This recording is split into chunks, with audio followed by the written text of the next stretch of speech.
ပရိသတ်များအားလုံးပဲမင်္ဂလာပါကုတီ channel ကနေပြီးတော့ပရိသတ်တွေအားလုံးကိုပြန်လည်ကြိုဆိုလိုက်ပါရခင်ဗျဒီကနေ့မှာတင်ဆက်ပေးသွားမယ့်ဇာတ်လမ်းလေးကတော့စာရေးသူအက္ခဆောရေးသားထားတဲ့စုံနီကြီးဥပဒါနဲ့ပွာလို့တောင်မှမိတ်ဆာဆိုးဆိုတဲ့ဇာတ်လမ်းလေးပဲဖြစ်ပါတယ်တင်ဆက်မှုလေးကိုမစခင်မှာပရိသတ်တွေကကျွန်တော်ရဲ့ channel လေးကို like and subscribe လုပ်ထားပြီးတော့တင်သမျှတွေကိုသိနိုင်အောင်လို့ဘေးနားက notification bell လေးကိုလည်းနှိပ်ထားပေးကြပါဦးဗျဒီဇာတ်လမ်းလေးကိုတင်ဆက်ပေးသွားမယ့်သူကတော့ကျွန်တော်ကိုခန့်ပဲဖြစ်ပါတယ်ကေတာဆိုရင်တော့တင်ဆက်မှုလေးကိုစလိုက်ကြရအောင်ဗျာကင်းကြီးရွာမှာတူတူ2ရက်3ရက်လောက်နေရဗျာရွာလူတွေနဲ့တောင်မှနည်းနည်းမြန်မှန်းတမ်းမိနေပြီကင်းမလေးတွေကလည်းချောမချောကျုပ်ဖြစ်ဒီရွာကိုရောက်တော့ကင်းမလေးတယောက်လောက်တော့အညာကိုခေါ်သွားချင်တာဗျာဖြစ်ချင်တော့ကင်းစကားကလေတက်မှမတက်ပဲကိုသူတို့ကဘာမှစကားမတက်တာလားမပြောတာလားတော့မသိဘူးဗျာကျုပ်သားရင်လေကျုပ်ကိုပြုံးစီစီနေကြည့်ရဲတဲတော်ကင်းကြီးစီချင်းခဲ့ရတယ်ဗျာဦးကင်ကျုပ်ကိုကင်းစကားတင်ပေးပါလားဗျာဟာကင်းစကားဆိုတာတင်ရခက်တယ်ကွာနေစမောင်လည်းကောမင်းကကင်းစကားတင်ပြီးပါလို့ချင်လို့လေဟုတ်ပါဘူးဗျာတရွာလုံးကကင်းစကားတွေပြောကြတာဆိုတော့ကျုပ်လည်းနည်းနည်းပြောချင်လို့ပါဗျာကျုပ်ကသွားကြည့်ဖြီးထားလိုက်တယ်ကင်းကြီးကကျုပ်ကိုမျက်ခုံးပိတ်ကြည့်ပြီးတော့ဩသူတို့နဲ့နည်းနည်းပါးပါးရှင်းနေခြင်းလေဆိုပါတော့ဟုတ်တယ်ဗျစကားလေးပါလေးမေတုခေါ်ပြောပါဗျာအော်အေး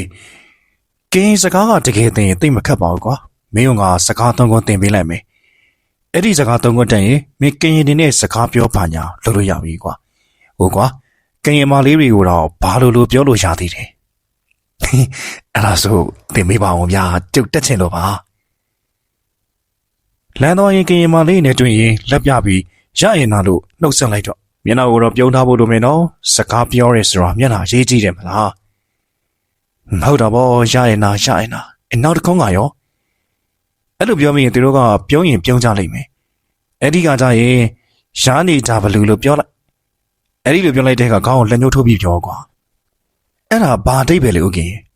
ဟိုကွာခေါင်းကိုလက်ညှိုးထိုးပြတာကလေးစားတဲ့သဘောကွာမင်းပြုံးတော့ပြုံးထားရမယ်နော်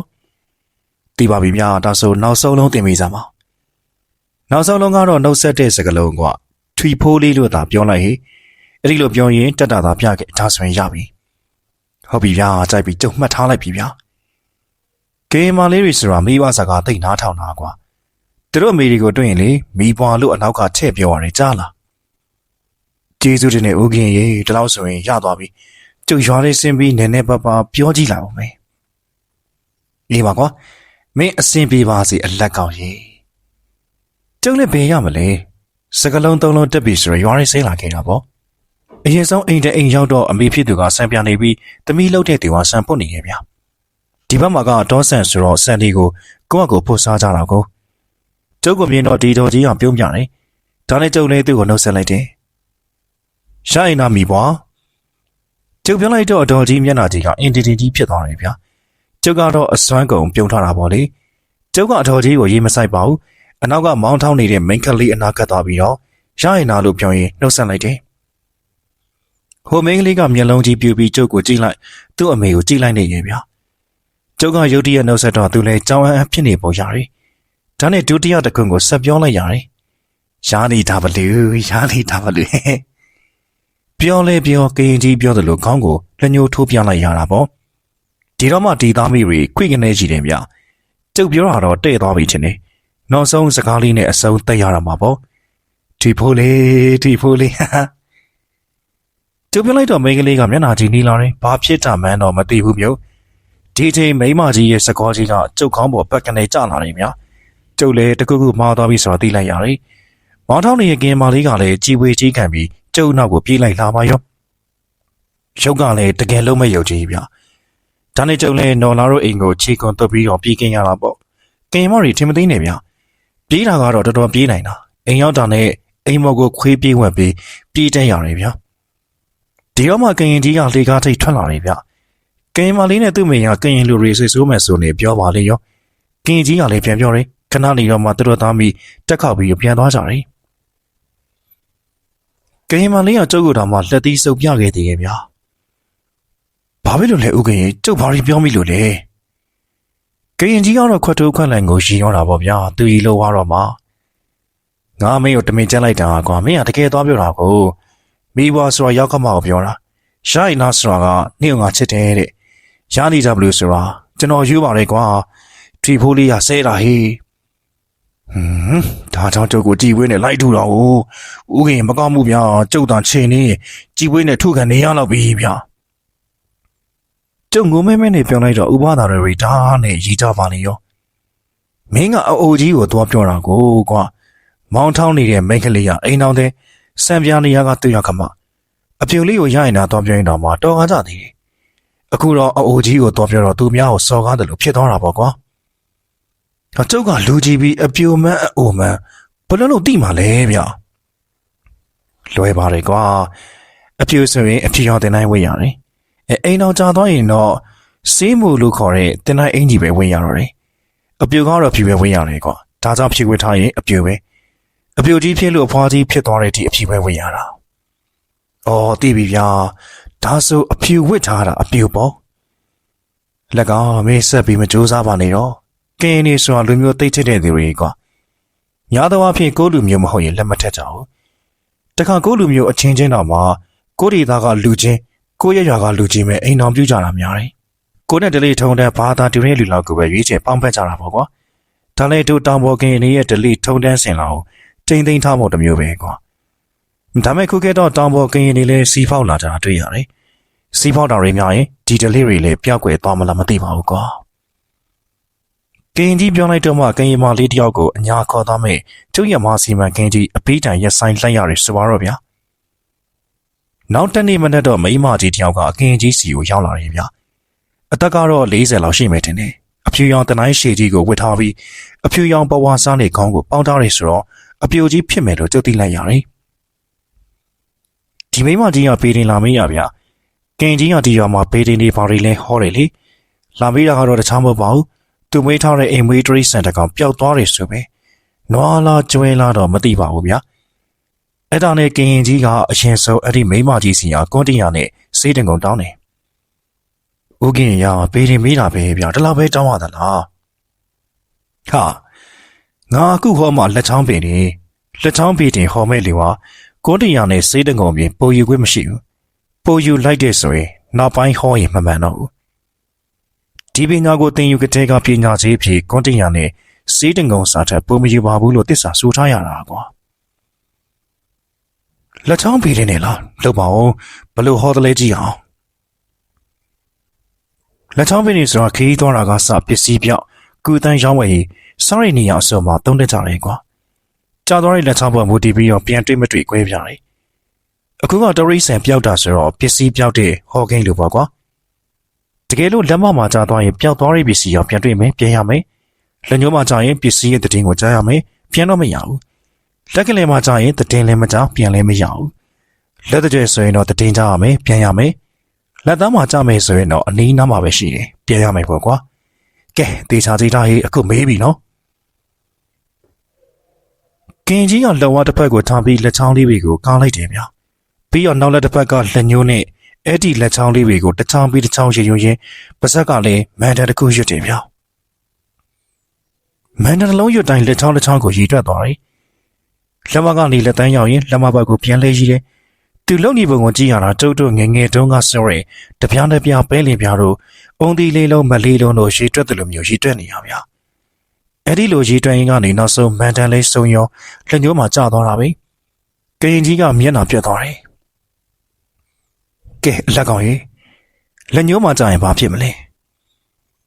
လက်ညှိုးမှာကျရင်တည်င်းတော့ကျရမယ်ပြန်မရဘူးလေဗျာအေးအဲ့ဒါပေါ့ကွာလက်ချောင်းပေတင်ကတခါပဲဟောရတယ်ကွာပြန်မလှုပ်ရဘူးကရင်ကြီးကမိမကြီးကိုပြောလိုက်တော့မိမကြီးကထိတ်ထိတ်ပြပြဖြစ်သွားတယ်ဗျာနောက်တော့အရှာထွက်မယ်ဆိုပြီးအိမ်မော်ကနေပြန်ဆင်းသွားပါရောကရင်ကြီးကဒီမိမကြီးပြီးတဲ့ကိုညကိုပါစက်ထဲပြစ်ထည့်ပြီးဝါးစားလိုက်တော့တယ်ဘေးတင်ကလည်းတမျိုးပါပဲလားဗျာဟေးပေါ့ကွာသူ့ယုံကြည်ချက်နဲ့သူပေါ့ကွာလက်ချောင်းဘေးတင်ကိုအထင်မသေးနိုင်ကလူကြီးတော်တော်များများမှန်တယ်ကွာလက်ချောင်းဘေးတင်ပြင်နှီးထူးဘေးတင်တို့မိသွေးချစ်ဘေးတင်တို့ဆိုပြီးရှိသေးတယ်တို့ရှေးကြီးရင်နေစီမှာပုံမြင်တစ်ခုရှိတယ်ကွာအဲ့ဒီပုံမြင်ကတော့ကွာကောင်းကင်ကဖယားကကရင်တွေအတွက်ကျန်းကြီးတဆောင်ပေးလိုက်တယ်အဲ့ဒီကျန်းထဲမှာ ဘေးဒင်းရဲ့ဆေးပညာရဲ့စာပေရဲ့ပါတယ်တဲ့ကွာကင်ကြီးအရိစေးချမ်းကြီးကိုတင်းကုတ်တော်ဘခဏတင်ထားပြီးတောင်ရခုတ်တယ်ကွာတောင်ရခုတ်ပြီးတော့တောင်ရကိုမီးရှို့လိုက်တဲ့အခါတင်းကုတ်တော်ဘတင်ထားတဲ့ကျန်းကြီးပေါ်မီးလောင်ပြီးပြန်ဖြစ်သွားတယ်တတိယတို့သွားယူခြင်းလိုက်တော့ကျန်းကြီးကမီးတွေဖြစ်နေပြီကွာအဲ့ဒီမှာကင်ကြီးကမီးတွေဆိုတော့ဘေးဒင်းပညာလို့ယူဆလိုက်တယ်အဲ့ဒီမီးတွေကိုကျက်တဲ့ကောင်ကချင်းနေရက်နေတာအဲ့ဒီကျက်ရက်တာကိုစာပေလို့ယူဆတယ်ကျက်ကမီးတွေကိုကောက်စားနေတာနဲ့ဒီချမ်းကိုကျက်စားရဆိုပြီးကျက်ကောင်ကိုဆေးအဖြစ်ယူဆလိုက်တယ်ဒါကြောင့်ဘေးဒင်းပညာမှာမီးသွေးချစ်ဘေးဒင်းပညာဆိုတော့သုံးကြတယ်စာပေမှာကျတော့ကျက်ရက်တော်တဲ့ပုံစံတွေကိုကြည့်ပြီးတော့ကျက်ရက်စာပေဆိုတော့လည်းရေးသားကြတယ်ကျန်းကိုကျက်စားသွားတဲ့အတွက်ကျက်ကိုဆေးကောင်လို့သတ်မှတ်ပြီးနေထိုင်မကောင်းဖြစ်တာတို့ရိုးရာပူဇော်တာတို့ဆိုရင်ကျက်သားကိုမပါမဖြစ်ချက်ကြတယ်ဆိုတော့ကွာငါတို့ကျန်ယူထိုးရဲဆိုတော့လေအဲ့ဒီအယူဆကနေဆင်းသက်လာတာပဲကျက်ကကျန်းကြီးကိုစားလိုက်တဲ့အတွက်သူ့ကိုယ်ထဲမှာဘေးဒီပညာတွေဝင်သွားတယ်ပေါ့ကွာအဲ့ဒါကြောင့်ကျက်ကိုသက်ချက်ပြုတ်ပြီးသူ့ရဲ့အယိုးကိုဘေးဒီမိတာပေါ့ပုံမြင်ရလဲတကယ်ကိုပုံမြင်ဆိုတဲ့အတိုင်းပါပဲလားဗျာဒီကြားထဲမှာပင်တွေကြောဖြစ်နေတဲ့လူတစ်ယောက်ရှိတယ်ဗျအဲ့ဒါကတော့တနက်ရထားတဲ့ကုတော်ပြောပဲမိုးလေးနာနဲ့ဒေညာရဲ့တနက်ကိုစီရီထုတေချာတန်ရှည်တွေလုပ်ပြီးတသားသားနဲ့ဖြစ်နေရဗျာသူရဲ့တနက်တစ်ကိုစမ်းတင်တာနဲ့အမဲလိုက်မယ်ကြီးတကယ်လှုပ်နေတာနောက်ဆုံးကရင်ကြီးကခွင့်ပြုလိုက်ရတယ်ဗျာမင်းတို့တော်တီကိုဘတ်တော့မသွားနဲ့အနောက်ဘက်တောင်နေစီသွားရင်သွားကြကွာအဲ့ဒီမှာသားကောင်တိတ်ပေါ်တွေပြောတယ်ဒါပေမဲ့တိတ်ဝေးဝေးတော့မသွားနဲ့နော်ထုံးစံတိုင်းကျုံနဲ့ကုတော်ပြောနဲ့ထွက်လာခဲ့ရတာပေါ့ရှာတဲကလူတွေကတော့ကျုပ်ကိုပူးကြည့်ရဲ့ဗျာရွာနောက်ဘက်ပြောင်းကင်းဒီကိုကြုံလိုက်တော့တောဆက်ကိုရောက်လာတယ်။တောဆက်မှာရှောက်သွားနေတော့တောတိုးတန်တစ်ခုကိုကြားလိုက်ရတယ်ဗျာ။ကျုပ်တို့နားကချုံပင်တွေကိုကာကွယ်ယူပြီးတော့ကြည့်လိုက်တော့ဝက်ကြီးတစ်ကောင်ကိုတွေ့လိုက်ရတယ်။ဝက်ကြီးကအကွက်တွေနဲ့ဝက်ညိုကြီးတစ်ကောင်ဗျာ။တော်တော်ကြီးတဲ့ကောင်ကြီးပဲ။ဘာကြီးကမြေကြီးနေတော့ထိတော့မယ်ဗျာ။တောဆက်မှာဟိုရှာတီရှာလုပ်နေတာ။ဝက်ကြီးကမနေဘူးလက်ကောင်ရ။ဒါကြီးဆိုအချိန်3-40တော့တာလေးပဲ။ဟေးဗျာဦးကရင်ပြောတယ်လို့တားကောင်တိတ်ပေါ်ရဲဆိုတော့မှန်တယ်ဗျာတောရဲတောင်မဝင်ရသေးဘူးဝက်ကြီးတွေ့နေပါရောပြစ်ဗျာဒီကောင်ကြီးပြစ်ပြီးကျုပ်တို့လည်းစားမယ်ဗျာရွာသားတွေကိုလည်းခွဲဝေကြွေးရတာပေါ့ဒါမှရွာလူတွေကကျုပ်တို့ကိုမုတ်ဆိုးတွေဆိုပြီးအထင်ကြီးတော့မှာမလားပြစ်တော့ပြစ်ချင်တယ်ကွာဒါပေမဲ့ဒီဝက်ကိုကြည့်ရတာလူတွေမွေးထားတဲ့ဝက်များဖြစ်နေမလားလို့ဟိုဗျာတောရဲတွေ့တာတောဝက်ပေါ့ဗျာပြစ်မှသာပြစ်စမ်းပါဗျာကိုတို့မြောက်ကဝက်ကြီးကိုတနက်နဲ့ထိုးကြည့်ပြီးတိုင်းကနေပြစ်ထလိုက်တယ်ဗျာကိုတို့မြောက်ကလည်းလက်တဲ့သလားမမေးနဲ့ကြည်စံကတောဝက်ကြီးရဲ့အုံနောက်ကိုဖောက်ဝင်ပြီးတော့တောဝက်ကြီးခမရတစ်ချက်တည်းအသက်ထွက်သွားပါတော့တယ်ဝက်ကြီးကတော်တော်ကြီးလို့ကျုပ်တို့နေရတော့တဲလို့မနိုင်ဘူးဗျာဒါနဲ့ရွာပြန်ပြီးကင်းကြီးကိုပြေးခွန်ရတဲ့ဥမသားကတော့တော်တော်ထူးဆန်းနေတာမင်းတို့တော့တိတ်မှမကြသေးတာပဲကွာတားကောင်ကရပြီလားရပြီဥမသားရေဦးကရင်ပြောတာမှန်တယ်ဗျာအနောက်ဘက်တောင်မှာတားကောင်ပေါ်လိုက်တာတော့ပြောမနေပါနဲ့ဗျာတောဆက်မှာရင်အချိန်3-40လောက်ရှိမဲ့ဝက်ကြီးတစ်ကောင်ပြစ်လို့ရတာဗျာဟာတို့ရီတော့ဒီနေ့ဝက်သားဝလဲစားတော့မယ်နဲ့တွေ့ပါတယ်ကွာဝက်ကလေးစာချိုးချက်ပြီးခေါင်းရည်လေးနဲ့မီးလိုက်ရရင်ရှယ်ပဲဟေးကင်းကြီးကရှော်ရီဘာရီတက်ပြီးထလာတယ်ဗျာရှော်ထဲမှာတွေ့တဲ့ယောက်ျားသားတွေကိုလည်းတယောက်နဲ့ယောက်ခေါ်သွားကြသေးတာဝက်ကြီးကတော်ကြီးတော့ယောက်ျားသားတွေတောင်မှအတော်ထမ်းယူရမှာဒါနဲ့ကျုပ်တို့လူ10ရက်လောက်ဆွေပြီးတောဆက်ကိုဆင်းလာခဲ့ကြတယ်ကျုပ်တို့ကိုမြင်တော့ကိုတိုးပြော်ကတနက်ကိုဟန်ပါပါနဲ့ချမ်းပြီးဝက်ကြီးရဲ့ခေါင်းပေါ်ကိုကျွန်တော်တစ်ဖက်တင်လို့မတ်တက်ရက်နေတယ်ဗျာမုတ်ဆိုးရီရဲ့ဒီဇိုင်းပေါ့ကင်ကြီးကဝက်ကိုလည်းတွေ့ရောနှစ်ဖူးကိုလက်နဲ့ရိုက်ချလိုက်တယ်သူနဲ့တူပါလာတဲ့ရွာသားတွေကလည်းဝိုင်းပြီးအော်ဟစ်ကြတယ်ဗျာသွားပြီမင်းတို့ပြစ်လိုက်တဲ့ဝက်ကအတော်ဝက်မှမဟုတ်တာကွာထောက်ခေါက်ကလေးကြီးပဲဘာလဲဗျာထောက်ခေါက်ကလေးဆိုတာတို့အယူဆမှာမိန်းကလေးတယောက်စိတ်ဆက်ပြီးပြီဆိုရင်ထောက်ခေါက်ကလေးလို့ခေါ်တဲ့ဝက်တကောင်ကိုမေးထားကြရတယ်ကွာအဲ့ဒီဝက်ကိုရောင်းစားတာတက်စားတာမလုပ်ရဘူးဒီမိန်းကလေးအိမ်တော်ကြတဲ့ကမင်္ဂလာပွဲမှာအသုံးပြုဖို့မေးထားကြတာကွာသွားပါပြီပြဿနာတော့တက်ပြီရွာသားတွေကလည်းတနက်တန်ကြလို့တပွဲနဲ့ရောက်လာကြတယ်ဗျကျုပ်တို့ကဝိုင်းကြည့်ပြီးအပြစ်ပြောနေကြတယ်ထင်ပါလေကိုတော်ပြောတော့ဂုံမယူရဲတော့ပဲကုတ်လေးနေလိုက်ရတယ်ကျုပ်တို့နှစ်ယောက်ကချက်ချင်းပဲရွာကြီးအပြစ်သားကြီးပဲဖြစ်သွားတယ်လို့မျိုးပေါ့လူကြားရဲကအတင်တိုင်းအဖြူရှိကြီးဝစ်ထားတဲ့မိမတယောက်ထွက်လာပြီးဝက်ကြီးကိုဖက်လို့ငိုပါလေရောဗျာ ငိုရင်းနဲ့စကားတွေလည်းပြောသေးတယ်ဒီမိမကြီးကမနက်ကသူ့မွေးထားတဲ့တရိษံတကောင်ပျောက်သွားလို့ဘေးချင်းလာမေးသွားတဲ့မိမကြီးပဲဗျာပို့ဆိုပြီးဟေးဒါအပြိုကြီးနော်ထူးရဲ့ဝက်ကြီးပဲအဲ့ဒါဘာဖြစ်သွားတယ်လဲဗျာကိုနဲ့ဆေးဆက်ထားတဲ့သူတည်သွားတဲ့ဆံပဲတော့ခော့ကလေးကိုဆက်ပြီးမွေးထားကြတယ်ကွာအဲ့ဒီဘက်ကိုဘေးမဲ့ပေးထားကြတယ်ဆိုတော့ကွာတည်သွားတဲ့ကိုချစ်သူရဲ့အထိမ့်မဲ့လိုပဲခေါ်ရမှာပေါ့အဲ့ဒီဝက်ကြီးတည်သွားရင်လည်းမစားဘဲမြေမြုပ်လိုက်ကြတဲ့ကွာဒီဝက်ကြီးကနော်တူးဆေးဆက်ထားတော့ကဝက်ကြီးကွာသူချစ်သူကတော်ရဲမှာညှောက်ဆူပြီးတည်သွားတာမင်္ဂလာပွဲမလုပ်လိုက်ရလို့ဘေးမဲ့ပေးထားတဲ့ဝက်ကြီးငါထင်တော့ထင်သားမနက်ကတည်းကနော်တူးကသူ့မွေးထားတဲ့ကောင်ပျောက်သွားတယ်ပြောသေးတာတော့ခော့ကလေးကြီးမန်းငါလည်းမထင်လိုက်ဘူးကွာဒါဆိုတို့ဒီဘက်ကိုစားမရဘူးပေါ့နော်စားဖို့နေနေတာဝက်ရှင်ဖြစ်တဲ့နော်တူးကိုမင်းတို့ကတော့အရှောင်ပေးရအောင်ပါကွာကျုပ်ပြကုနဖူးကိုလက်ဝါးနဲ့ရိုက်လိုက်မိရတယ်ကျုပ်တို့ကလည်းကန်ဆိုးပါရဗျာအသားစားရမလားလို့အမဲလိုက်ထွက်ခဲ့ရကအခုတော့အသားမစားရတဲ့ပြင်ရော်ကြီးပါပေးရအောင်မယ်တဲ့ဗျာကင်ကြီးရဲ့လက်ထောင်းပေတင်ကတော့တွေးထွက်အောင်မှန်နေဗျာအပြိုကြီးကသူ့ဝက်ကြီးတဲ့င်းတော့ကြားရပေမဲ့ပြန်မမရတော့တာပဲဗျာတော်ပါသေးတယ်ဇကော်ကြီးကဂျားဝင်ဆေးဆက်ပြီးလို့သာနဲနဲပါးပါးနဲ့ပြီးသွားတာဗျာအပြိုကြီးကတော့ငိုလိုက်တာနေနေငညပါပဲအဲ့ဒီဝက်ကြီးကတော့သူတည်ခဲ့တဲ့တောဆက်နားမှာပဲကျင်းတူပြီးတော့မြုပ်လိုက်ကြရတယ်အဲ့ဒီညနေမှာပဲရော်ရဲမှာမောင်းထိုးတန်တကူကြားလိုက်ရတယ်ဗျာကင်ကြီးနဲ့နော်လာတို့ကတော့ပြပြပြပြနဲ့အတန်ကိုနားထောင်နေကြတယ်အဲ့ဒါဘာတန်လေးဥကင်အဲ့ဒါကိုအမင်္ဂလာဖားစီတန်လို့ခေါ်တယ်ကွာရွာရဲတရရောက်တော့တေးပြီးထင်တယ်ကင်ကြီးကမတ်တက်ထားလိုက်ပြီးရောနော်လားနေရပိုက်ကြီးနဲ့ဆိုတာသားလေးကငါတို့တွေသွားကြည့်လာအောင်မေဆက်စရဲကျုပ်ကလိုက်သွားကြည့်တယ်ဗျာလာရေးအိမ်မှာလူတွေစုံနေတယ်ဗျာကင်ကြီးပြောတာကတော့ပိုက်ကြီးတဲ့တရားမီးဖွားနေရင်တွေးတက်ပြီးစုံသွားတာလေဗျာခလေးလေးပါအသက်သေးသွားတယ်စကောင်ကြီးကနိုင်ကိစ္စပြင်ဆင်နေကင်ကြီးကိုလည်းတခုခိုင်းနေအဲ့ဒါကတော့ခလေးလောင်းကိုတကြိုဖို့ပေါ့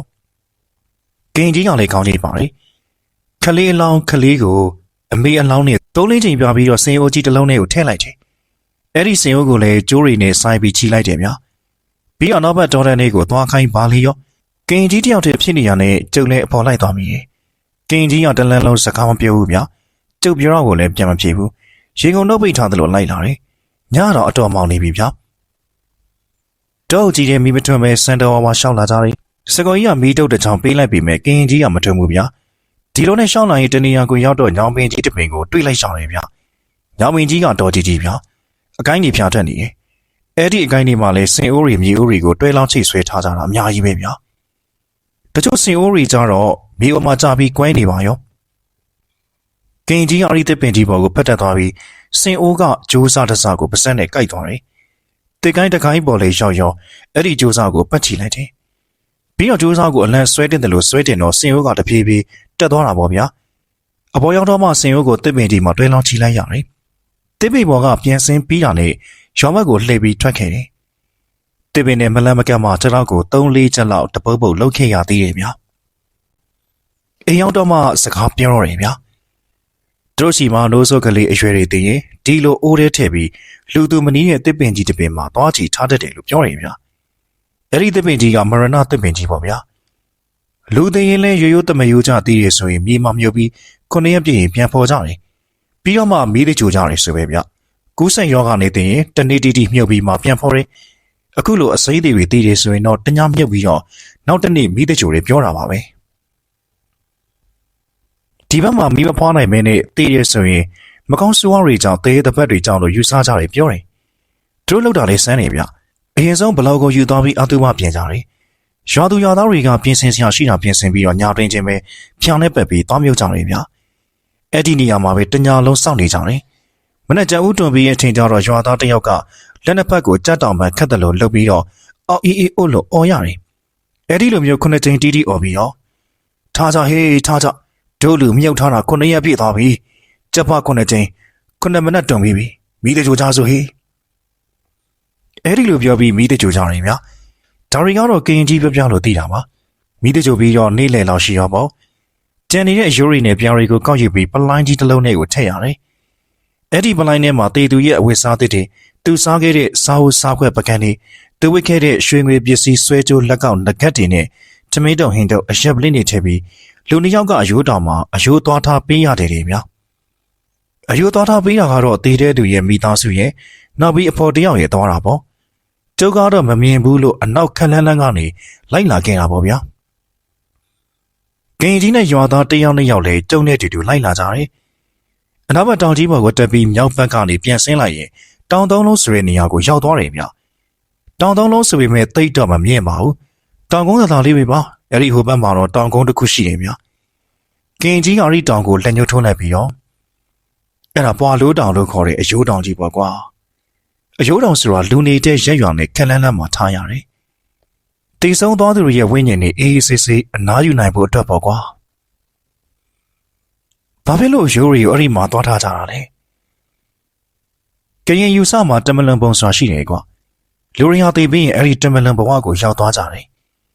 တမလန်ဘဝမှာဘိုးစင်ပေါင်းဆက်မိသားစုလိုက်နေထိုင်ကြတယ်ကွာရိုးရနှစ်စားရဲဆိုတာအဲ့ဒီတမလန်မှာရှိတဲ့ကိုယ့်ရဲ့ဘိုးဘွားပြည်ပင်တွေကိုခေါ်ပြီးကျွေးမွေးတာမျိုးပဲ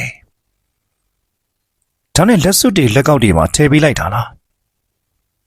ဒါပေါ့ကွာ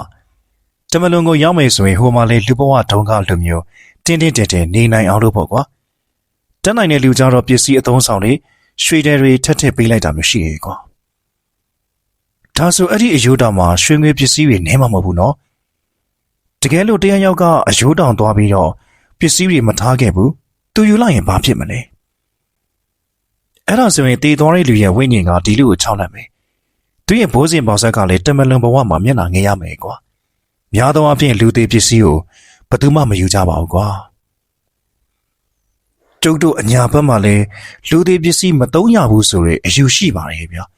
အခုနကလိုလက်စွပ်တွေလက်ကောက်တွေကြတော့အမွေလို့အမိတက်ပြီးခွဲယူလိုက်ကြတာပါပဲဆက်ရှောင်းလောင်ရီတောင်ကုန်းကလေးသုံးလုံးပေါ်ကိုတက်ခဲကြတယ်အရှိမတော့အယိုးတောင်ကြီးကိုမမမတ်မြင်နေရပြီပေါ့ဗျာလူသေးရဲ့ရွှေငွေပစ္စည်းတွေကိုပါအယိုးတောင်မှာထားတယ်ဆိုတော့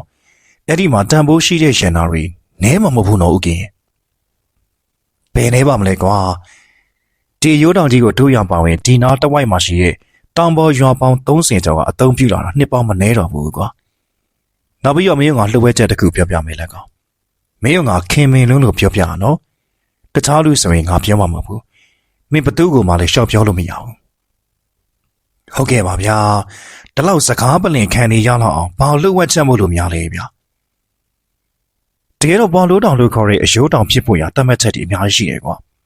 တတ်မှတ်ချက်နဲ့ပြည်မိရဲ့တောင်ကိုမှအယိုးတောင်ပြည့်ရှေးလူကြီးတွေကတတ်မှတ်ကြတာအယိုးတောင်ဖြစ်ဖို့အတွက်ကလူသူနဲ့ဝေးရမယ်အေးစစ်စစ်ရှိရမယ်ဆိုရတဲ့အပြင်အရေးအကြီးဆုံးအချက်ကတော့အယိုးတောင်ကြီးဟာရွှေငွေရတနာတွေနဲ့ပြည့်စုံရမယ်ဆိုတဲ့အချက်ပဲကွာအဲ့ဒါဘာသဘောလဲသဘောတော့ကွာအယိုးတောင်လုံးမဲ့နေရာမှာငကိုကတဲ့ကရွှေကြောငွေကြောကြီးတွေရှိရမယ်ဆိုတဲ့သဘောပေါ့ဒါဆိုဒီအယိုးတောင်ကြီးမှာလည်းရွှေကြောငွေကြောတွေရှိတယ်ဆိုတဲ့သဘောလားမရှိဘဲနဲ့ငါတို့ဘိုးဘေးတွေကအယိုးတောင်ဖြစ်တတ်မှတ်ခဲ့ပါမလားကွာတခါတော့ငငရင်လှုပ်ပြီးတော့တောင်ကပယံကြီးပြူကြတော့အပေါ်ကကျလာတဲ့ကြောက်တုံးတွေမှာတဘာဝတိုင်းဖြစ်နေတဲ့ရွှေတုံးရွှေခဲကြီးတွေပါလာတယ်ဆိုပဲကွာရွှေတုံးတုံးကိုလူကြီးလက်သီးစုံလောက်ရှိတယ်ဆိုပဲဟာဒါဆိုတွေ့ရလူကတော့ထောပြီပေါ့နော်မထောပါဘူးကွာအယိုးတောင်ကပစ္စည်းကိုဘသူကများယူရဲမှာလဲအယိုးတောင်ဆိုတာဝင်းကြီးနေရဲ့ပိုင်နဲ့တမလွန်နေမြေတစ်ခုပဲကွာသူ့နေမြေရပစ္စည်းကိုယူရင်တည်သွားတဲ့ဘိုးဘွားတွေကိုစော်ကားတယ်လို့ဖြစ်နေမှာပေါ့ဒီလူတွေလောဘနေလိုက်တာလို့ပဲပြောချင်နေဗျာဗမာရီသားဆိုရင်တော့ရွှေထွက်တယ်ဆိုတာသိတာနဲ့သူ့ဟာသူအယိုးတောင်မကလို့ဘာတောင်ကြီးဖြစ်နေရွှေလာချင်ယူကြမှာဗျာကဲလက်ကောင်ဒီနောက်လောက်ဆိုတော့ရောပေါ့အယိုးတောင်ကိုပြေလူတက်တာမကောင်းဘူးလို့ယူဆကြတယ်ကွာကင်တွေကအားကြီးစိတ်ဆိုးကြတယ်ဦးကရင်တို့ရောတက်လို့မရဘူးလားရတာပေါ့ကွာငါတို့ဘိုးမေးတွေကလည်းရိုးတောင်မှာရှိနေကြတာပဲငါတို့တက်ကတော့ဘိုးဘွားအိမ်ကိုသွားလေတယ်လို့ပေါ့မင်းတို့ကြတော့ဘိုးဘွားမှမရှိတာမင်းတို့သွားရင်ငါတို့ဘိုးဘွားတွေအေးချမ်းချမ်းနေတဲ့မြို့ကိုသွားပြီးကျူးကျော်စော်ကားတယ်လို့ပဲပေါ့ကွာကင်ကြီးကမလိုက်ရဘူးဆိုတော့လေကျုပ်တို့နေရောက်တစ်ပင်အောက်မှာထိုင်ရင်းနေနေခဲ့ကြတာပေါ့ကျန်တဲ့လူတွေကတော့ရိုးတောင်ကြီးစီကိုတက်သွားကြတာပါပဲသူတို့ဒီရိုးတွေကိုဘာဆက်လုပ်မလဲဦးကင်အယိုးတောင်ကြီးကလူမျက်နှာနဲ့တူတယ်ကွာလူကြီးတယောက်ပက်လက်လန်ထားတဲ့မျက်နှာကြီးပေါ့ဟ ဟောကကြောင်ထုတ်ကောတော့ငါတို့ဟာနှာခေါင်းတောင်လို့ခေါ်တယ်အဲ့ဒီတောင်မှာနှာခေါင်းပေါက်လို့ခေါ်တဲ့ဂူပေါက်ကြီးနှစ်ခုရှိတယ်ဟောဘက်ကချမ်းချမ်းကြီးတွေကမြက်တွင်းကြီးတွေပေါ့ဟိုဘက်ထိန်နာမှာနှစ်ဖူးလို့ခေါ်တဲ့တောင်ပူစာမောက်မောက်လေးရှိတယ်အခုနကနှာခေါင်းကြီးရဲ့အောက်မှာတော့နှာခမ်းလို့ခေါ်တဲ့မြေသားအတွန့်ကွဲချောင်းကြီးရှိတယ်ကွာအကွဲချောင်းကြီးရဲ့အောက်မှာတော့တွင်းနယ်ကြီးတစ်ခုရှိတယ်အဲ့ဒီတွင်းကြီးကိုပါဇက်ပေါက်လို့ခေါ်ကြတာပေါ့အခုအယိုးလာပိုးတဲ့သူတွေဟာအယိုးတွေထည့်ထားတဲ့ပလိုင်းကြီးကိုအဲ့ဒီတွင်းနယ်ကြီးတဲ့ကျိုးဆွဲပြီးချပေးကြမှာကွာအဲ့ဒီပါဇက်ပေါက်ကြီးမှာဘာရှိမလဲမင်းကတော့ပေါက်ပေါက်ရှာရှာတိတ်မေးတာပဲလက်ကောင်ရအဲ့ဒီအောက်တော့ငါမှမရောက်ဘူးလားကွာလူကြီးကြီးပြောတော့ကတော့ပါဇက်ပေါက်ကနေဆက်သွားရင်မြေရောက်ကဘာကိုရောက်သွားတယ်တဲ့ကွာကျတို့စောင်းနေသိမ့်မကြခင်အယိုးသွားပိုးတဲ့သူတွေပြန်လာနေဗျာကဲတို့တွေလည်းပြန်ကြစို့အယိုးပို့ပြီးပြန်လာတဲ့သူတွေကိုစကားသွားပြောနေနော်စကားပြောလိုက်ရင်ဝင်းကျင်နေရအတန်ချပြီးရှောင်းလိုက်လာတဲ့ချင်းတို့ကြောင်ရောက်ပြီးလို့လိပ်ပြပြန်ခေါ်ပြီးတော့မှစကားပြောလို့ရမှာတို့နဲ့ကင်ကြီးလည်းတိတ်တိတ်ဆိတ်ဆိတ်နဲ့ရွာကိုပြန်လာခဲ့ကြတော့တာပဲဗျတို့တွေရောက်တာလည်းကြာပြီဆိုတော့ပြန်ကြစို့ဟေးညကြတော့ဥပဒါပြောတယ်ဗျကင်ကြီးကလည်းကောင်းနေတယ်အမှန်တော့ကိုဘာသာတို့ကိုကျုပ်ရွာခေါ်ပြီးတော့တေချာပြုစုကျွေးမေးမလို့ပါပဲဗျာဒါပေမဲ့မျော်လင့်တဲ့ကိစ္စတွေဖြစ်သွားလို့အဲဝတ်မကြေတာများရှင်ခွင့်လို့ပါကိုဘာသာရပါတယ်ကင်ကြီးရာမင်းအညာဘက်ရောက်ရင်လေတို့တွေရောက်ကိုဝင်လေကွာကင်ကြီးကဘေဘီကိုကြည့်လိုက်တယ်ညော်လောင်းနဲ့သူ့မိလည်းအိတ်နေကြပြီထင်နေဗျာကင်ကြီးကသူ့လိုက်ထဲကနေတခုခုကိုထုတ်ယူလိုက်တယ်အဲ့ဒီယာကအဝိစားနဲ့ထုတ်ပိုးထားတဲ့အရာတစ်ခုပဲဗျာကင်ကြီးအရိထုတ်ကိုကျုပ်တို့ရှေ့မှာချလိုက်ပြီးအဝိစားကိုဖြေလိုက်တာအထက်ကနေပြောင်လက်နေတဲ့ရွှေတုံးကြီးတစ်တုံးထွက်လာတယ်ဗျာရွှေတုံးကြီးကလူကြီးလက်သီးစုပ်လောက်ကိုရှိရပါဗျာစီမီကအလင်းရောင်အောက်မှာတော့ရွှေတုံးကတဖိတ်ဖိတ်လက်နေတယ်ကိုတော်ပြောင်မျက်လုံးတွေဆိုရင်ရွှေတုံးကနေကိုမခွာနိုင်တော့ဘူးပြောဒါဘာလို့တာလဲကင်ကြီးကျုပ်တို့အတွက်ဒီရွှေတုံးကမလိုအပ်ပါဘူးဗျာစားနေတောင်းနေရရင်ကိုအေးစစ်စစ်ဖြစ်နေပါပြီ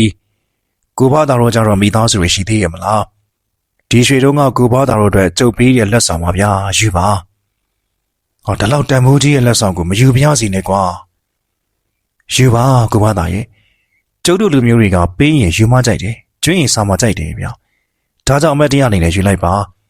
ကိုဘာသာတို့ကိုရောင်ကိုခေါ်လာတဲ့ဆိုတာကလည်းဒီရွှေတုံးကိုပေးခြင်းလို့ပါပဲမဟုတ်မှလွင်ရောဒီရွှေတုံးကြီးက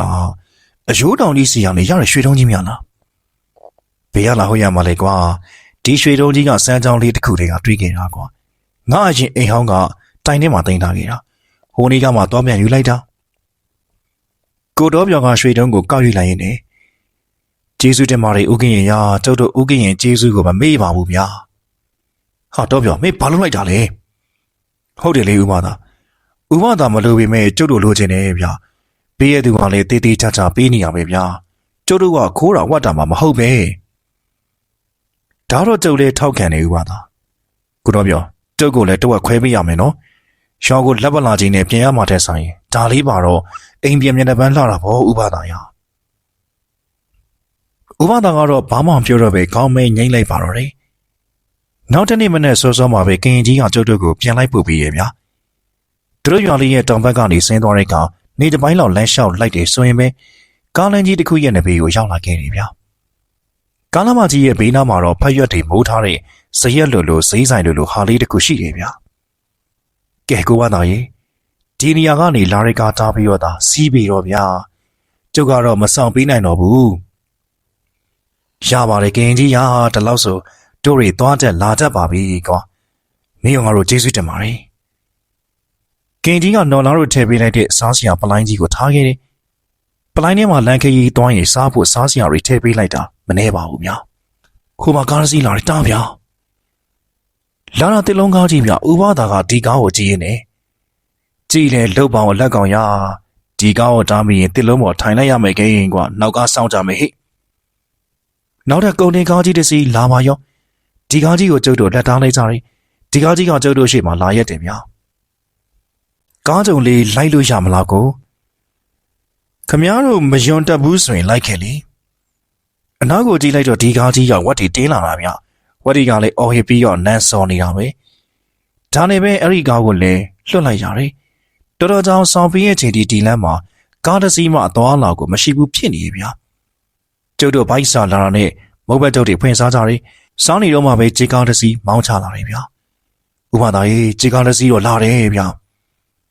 ကြေကားဆိုတော့ဌာနဆိုင်ရာကားတွေကိုပိုင်ကားတွေဖြစ်မှာတားမနေပါနဲ့လက်ကောင်ရ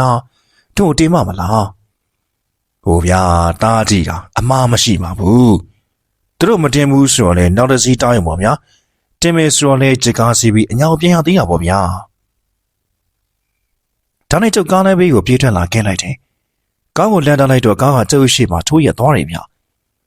ပဒါတို့လေစားလက်စားရီလက်စတက်ပြီးတော့ကျုပ်နားမှာလာရက်တယ်ကားမောင်းလာတာလူနေရအောင်ဗျသူကကျုပ်ကိုကြည့်ပြီးတော့ဟာဆရာဒီမှာဘာလုပ်နေရလဲကျုပ်တော်မှာကြောင်တောင်ဖြစ်သွားတယ်ဒီလူတွေကကျုပ်ကိုအံ့ဩပြီးကြည့်နေတယ်လို့ကျုပ်ကလည်းဒီလူတွေကိုပြူးကြောင်ပြီးကြည့်နေလိုက်တယ်ဆရာတက်လေဘာလုပ်နေရလဲဒါနဲ့ဟိုလူတွေကရောဘယ်သူတွေလဲကျုပ်ဖြင့်ဥပဒါတို့ကိုလှည့်ကြည့်ပြီးရော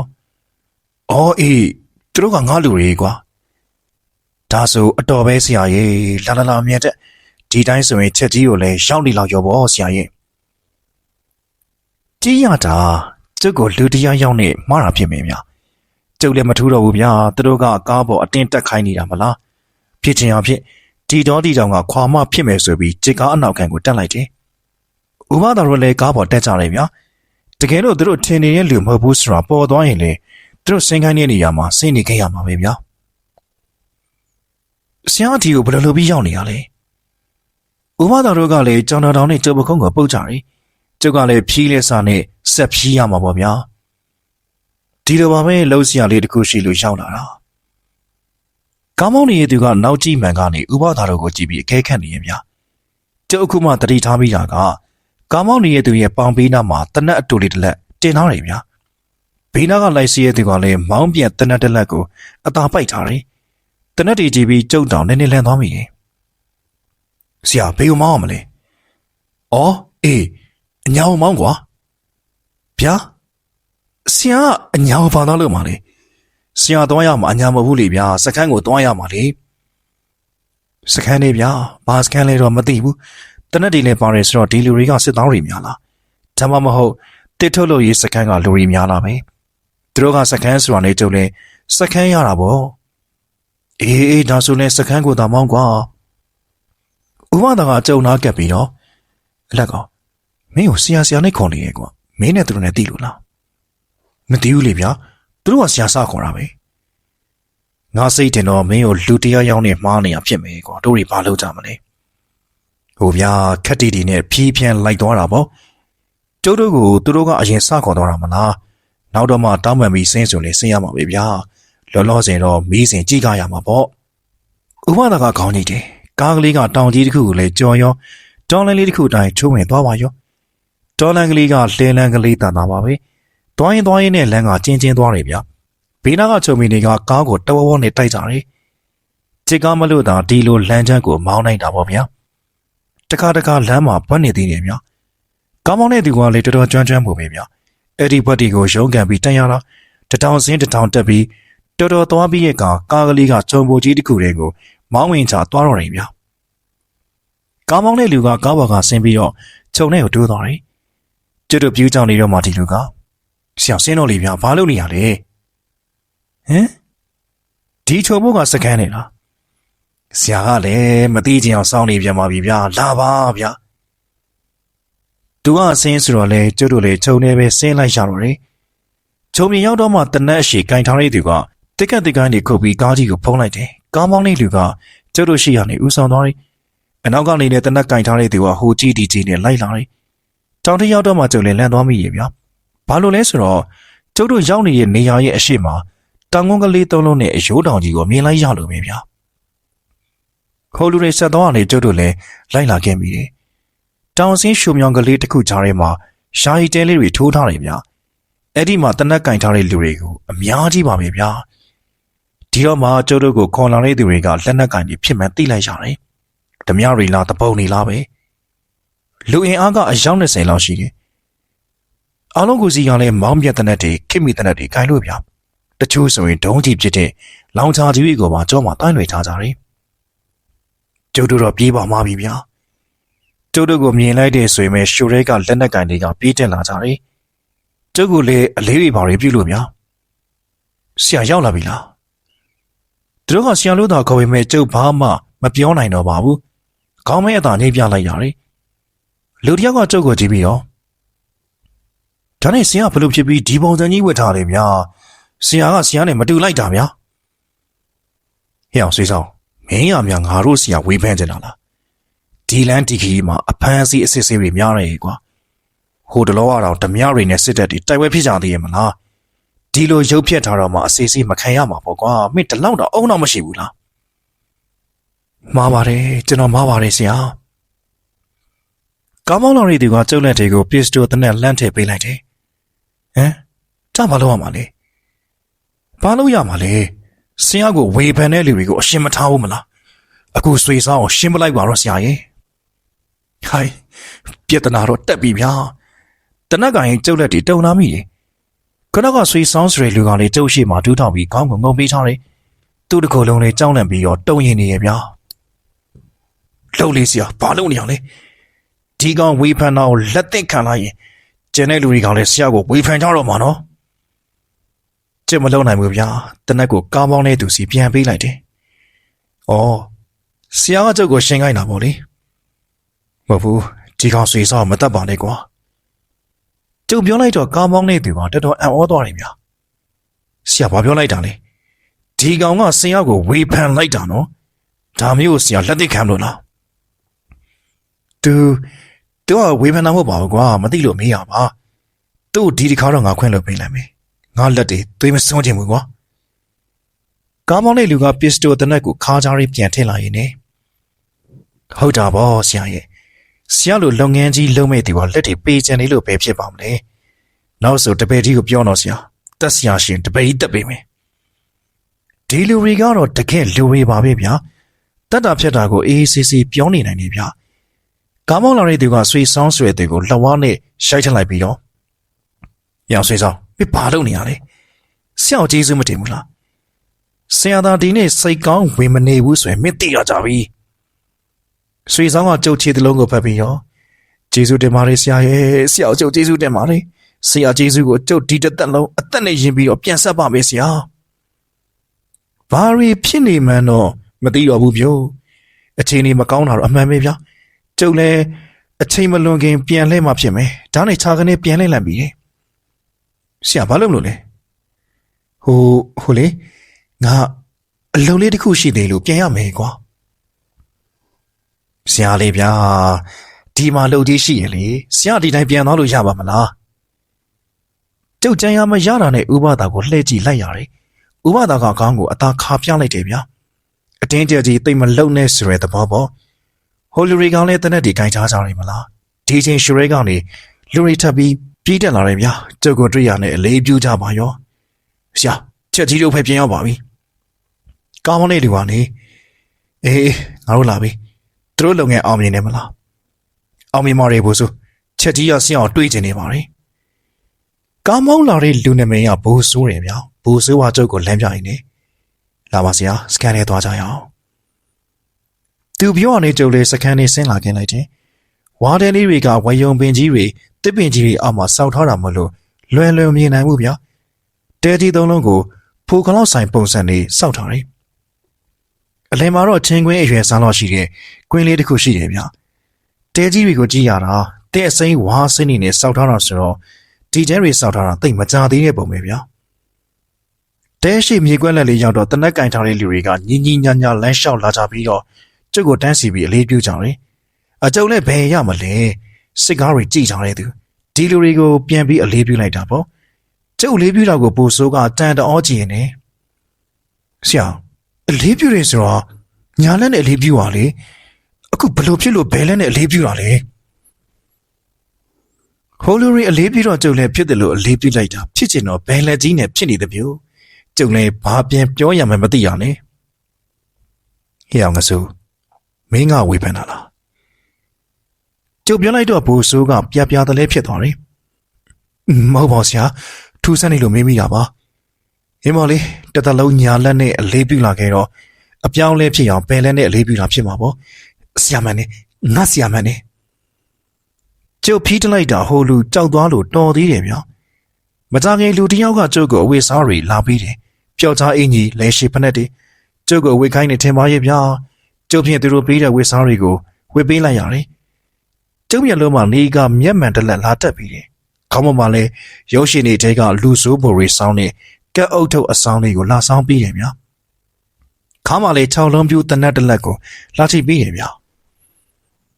အခုမှပဲငါတို့ဆရာနဲ့တူသွားတော့တယ်လူတယောက်ကမန်ဂျာလေးတစ်ခုလာကင်ပြတယ်ဗျာကျုပ်ပြင်မဲ့ထဲမှာကိုစတိုင်ကိုပြန်ကြည့်ပြီးကြိတ်ကြိုက်နေရပြီကျုပ်ပုံကမသိရင်တော်ပုံကြီးလို့ခြေကွေဖာရလို့ဖြစ်နေတာဗျာမကြခင်မျက်လုံးကိုတရေပြားနဲ့အုပ်ထားတဲ့လူတယောက်ကနားကိုရှောက်လာတယ်ဗျာကျုပ်လည်းရမ်းဖြီးရတော့တယ်ဟဲ့အောင်ချက်ကြီးမင်းကပြောရရှိရဲ့ဆိုဟိုလူကတန်တော်နေကျွန်တော်ကတစ်ဖက်ကမ်းမှာဆရာရဲ့ချက်ကြီးမဟုတ်ပါဘူးဒီတကရွှေရတော့မှားသွားပြီဗျာမတက်နိုင်ဘူးဟန်ကိုဖို့မန်သူ့ဖို့ဆိုသလိုဟန်ကိုပြန်ထိန်းထားလိုက်ရတယ်အေးငါစိတ်လောသွားလို့ပါကွာဘယ်မလဲချက်ကြီးထွက်လာခဲ့မကြခင်လူတယောက်ထွက်လာတယ်ဗျာလူကကတုံးနေပြီခန္ဓာကိုယ်ကဝါဖန်ဖိုက်ဘိုက်ကြီးတစ်လုံးကတော့ပူပြီးတော့ကိုထွက်နေတာသူဝစ်ထားတဲ့စိတ်အင်းကြီးရဲ့ဘိုက်ကကျေသေးပြီးတော့ပြုတ်ထွက်နေရင်ဗျာချက်ကြီးဆွဲတိုင်းသူ့ရဲ့ချက်ဆူဆူဖမောင်းကြီးကအပြင်ကိုအတော်ကိုတိုးထွက်နေရဗျာချက်ကြီးကလူတွေကိုကြည့်ရင်လက်ပြလိုက်တယ်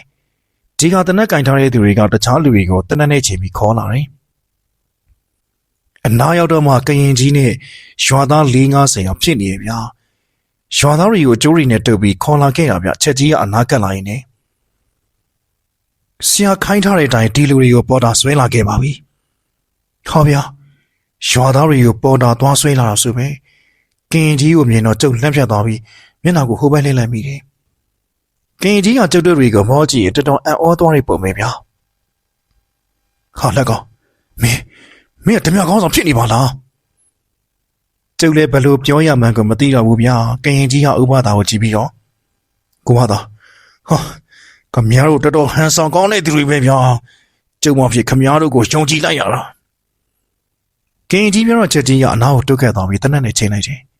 ဟေ့မင်းဘာပြောရလဲမင်းကမယားငါတို့ဆရာကိုဝေဖန်ခြင်းနဲ့ပေါ့ဟုတ်လားကျုံကချက်ကြီးကိုလက်ကပြပြီးတားလိုက်ရတယ်ကင်ကြီးဆိုရင်မျက်လုံးပြူးကြီးနဲ့တော်တော်ကိုမယုံနိုင်ဘူးဖြစ်နေရဗျာအလက်ကောင်ငါကတော့မင်းကိုယုံလို့အယိုးတောင်ကြီးရဲ့အကြောင်းကိုပြောပြလိုက်တာကွာလက်ဆက်တော့မင်းကဓမြကောင်းဆောင်ဘုံတိုင်းကြီးဖြစ်နေတာကိုတော်ပါပြီတဲ့မင်းတို့တော်ပါပြီကွာကျုပ်ကဓမြခေါင်းဆောင်ကြီးမုံတိုင်းနေဗျာဘာရီမန်းကိုနားမလဲတော့ဘူးချက်ကြီးကကျုပ်ကိုကြည့်ပြီးတော့ဆရာကျုပ်တို့ဘာဆက်လုပ်မလဲဟုတ်ကွာလှုပ်ဆရာရှိတာဆက်လုပ်ရမှာပေါ့လှုပ်ဆရာကတည့်ရလေဆရာရဲ့ဘယ်ချိန်လှုပ်ရမလဲလို့မေးနေတာလှုပ်ဆရာရှိတာခုလှုပ်ပေါ့ကွာမင်းတို့ကောင်တွေနေရွှေညောင်ရွှေလှုပ်မနေကြနဲ့ဟုတ်ပါပြီဆရာကဲမင်းတို့တွေကြားတယ်မလားလှုပ်ဆရာရှိတာခုလှုပ်ကြစို့ချက်ကြီးမင်းကဒီလူတွေကိုခေါ်သွားတပတ်ကန်မင်းကတော့ရဲဘော်တွေကိုဥဆောင်ပြီးကြည့်တဲ့ငါတို့အနောက်ကနေအသာလိုက်ခဲ့မယ်လန်ခီမှာမူမမှန်တာတွေ့ရင်အကုန်လုံးပြစ်တာကွာကြားလားဘူဆိုးမိတ်ပေးလိုက်တာနဲ့ဓမြရီကောင်လုံးဂျယ်ရီဘော်ကနေပြေးစင်လာကြတယ်ချက်ကြီးကသူ့ဖမ်းလာတဲ့သူတွေကိုတနက်နေ့ချင်းပြီးအတန်းလိုက်ကြီးသွားခိုင်းနေဗျာဓမြရီကလည်းလူတွေစုပြီးတေးသေးချာချာစနစ်တကျကြီးတက်သွားကြတယ်ခုနကစောက်ထားတဲ့တဲကြီးတွေကိုမီးတွေရှို့ပြီးဖျက်ဆီးပြစ်ကြတယ်ဗျာကျုပ်ဖြင့်သူတို့ဘာတွေလုံနေတယ်လဲဆိုတာကိုနားမလဲတော့ဘူဆိုးကကျုပ်ကိုတစ်ချက်ကြည့်ပြီးတော့ကဲဆရာသွားကြရအောင်နေုံလေကျုပ်တို့ကဘယ်သွားမှာလဲဘယ်သွားရမလဲဗျာအယိုးတောင်ကြီးစီကိုသွားကြမှာပေါ့ဟမ်အယိုးတောင်ဟုတ်လားဆရာအတိတ်မေ့သွားလားအယိုးတောင်ကြီးမှာကျွန်တော်တို့ရင်နာတွေသွားတူးကြမှာလေလက်ဆက်သက်တော့ဒီလူတွေကအကြံသမားတွေကိုဗျာအယိုးတောင်ကြီးမှာရှိတဲ့ရွှေကြောကြီးကိုတူးဖို့လာကြနေတယ်ဗျာလာပါဆရာကျုပ်တို့သွားကြစို့မကြောင်ရင်ဂျမီလာတို့လည်းရောက်လာတော့မယ်ထင်တယ်ဘသူကွာ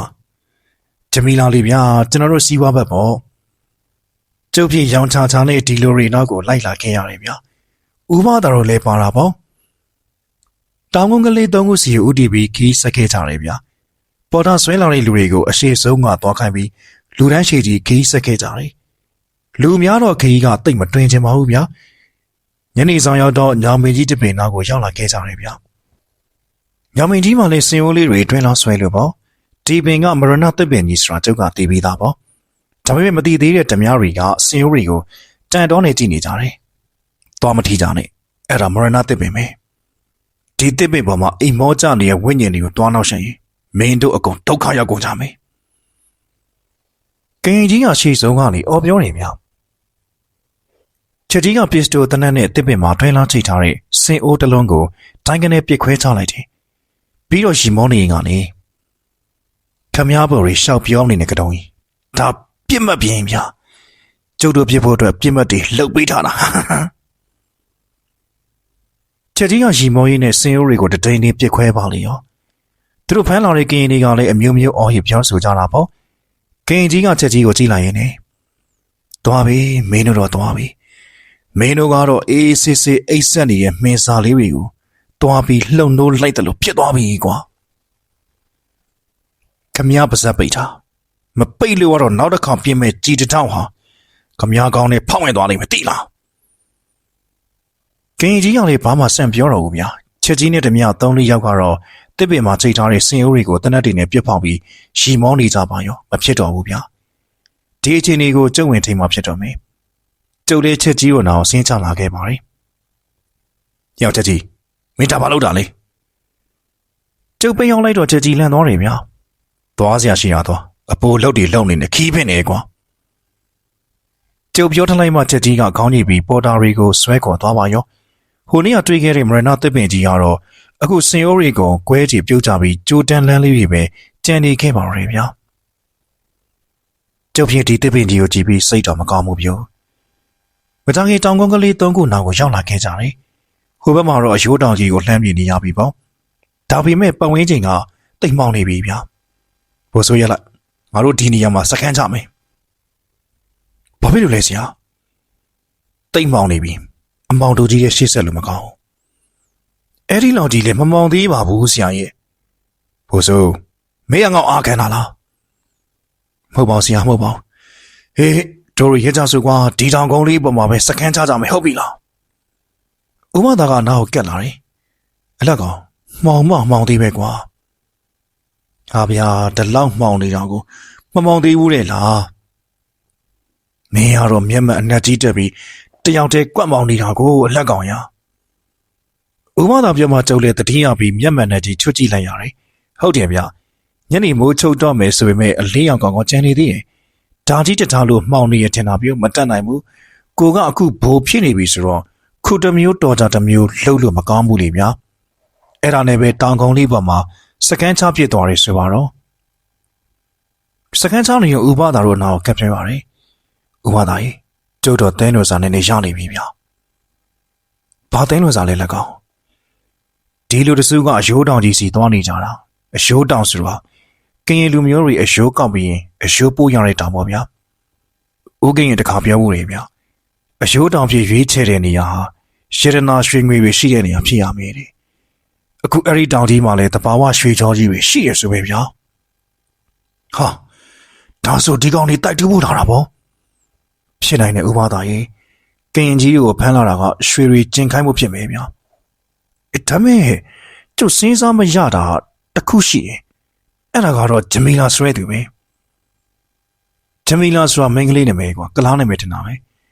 မင်္ဂလေးတယောက်လည်းဒီကိစ္စမှာပါဝင်ပတ်သက်နေဖို့ရတယ်ကိုတော်ပြောင်ကတော့ဟိုလူရီကင်ထားတဲ့လက်နက်တွေကိုကြီးနေဒီကောင်လေးရဲ့တနက်တွေကိုတော့ငါသဘောကျတယ်ဟေးမောင်းပြန်ရိုင်ဖယ်တွေကိုအမျိုးစုံနေရောဒါကြီးတလက်လောက်သာရရင်တော့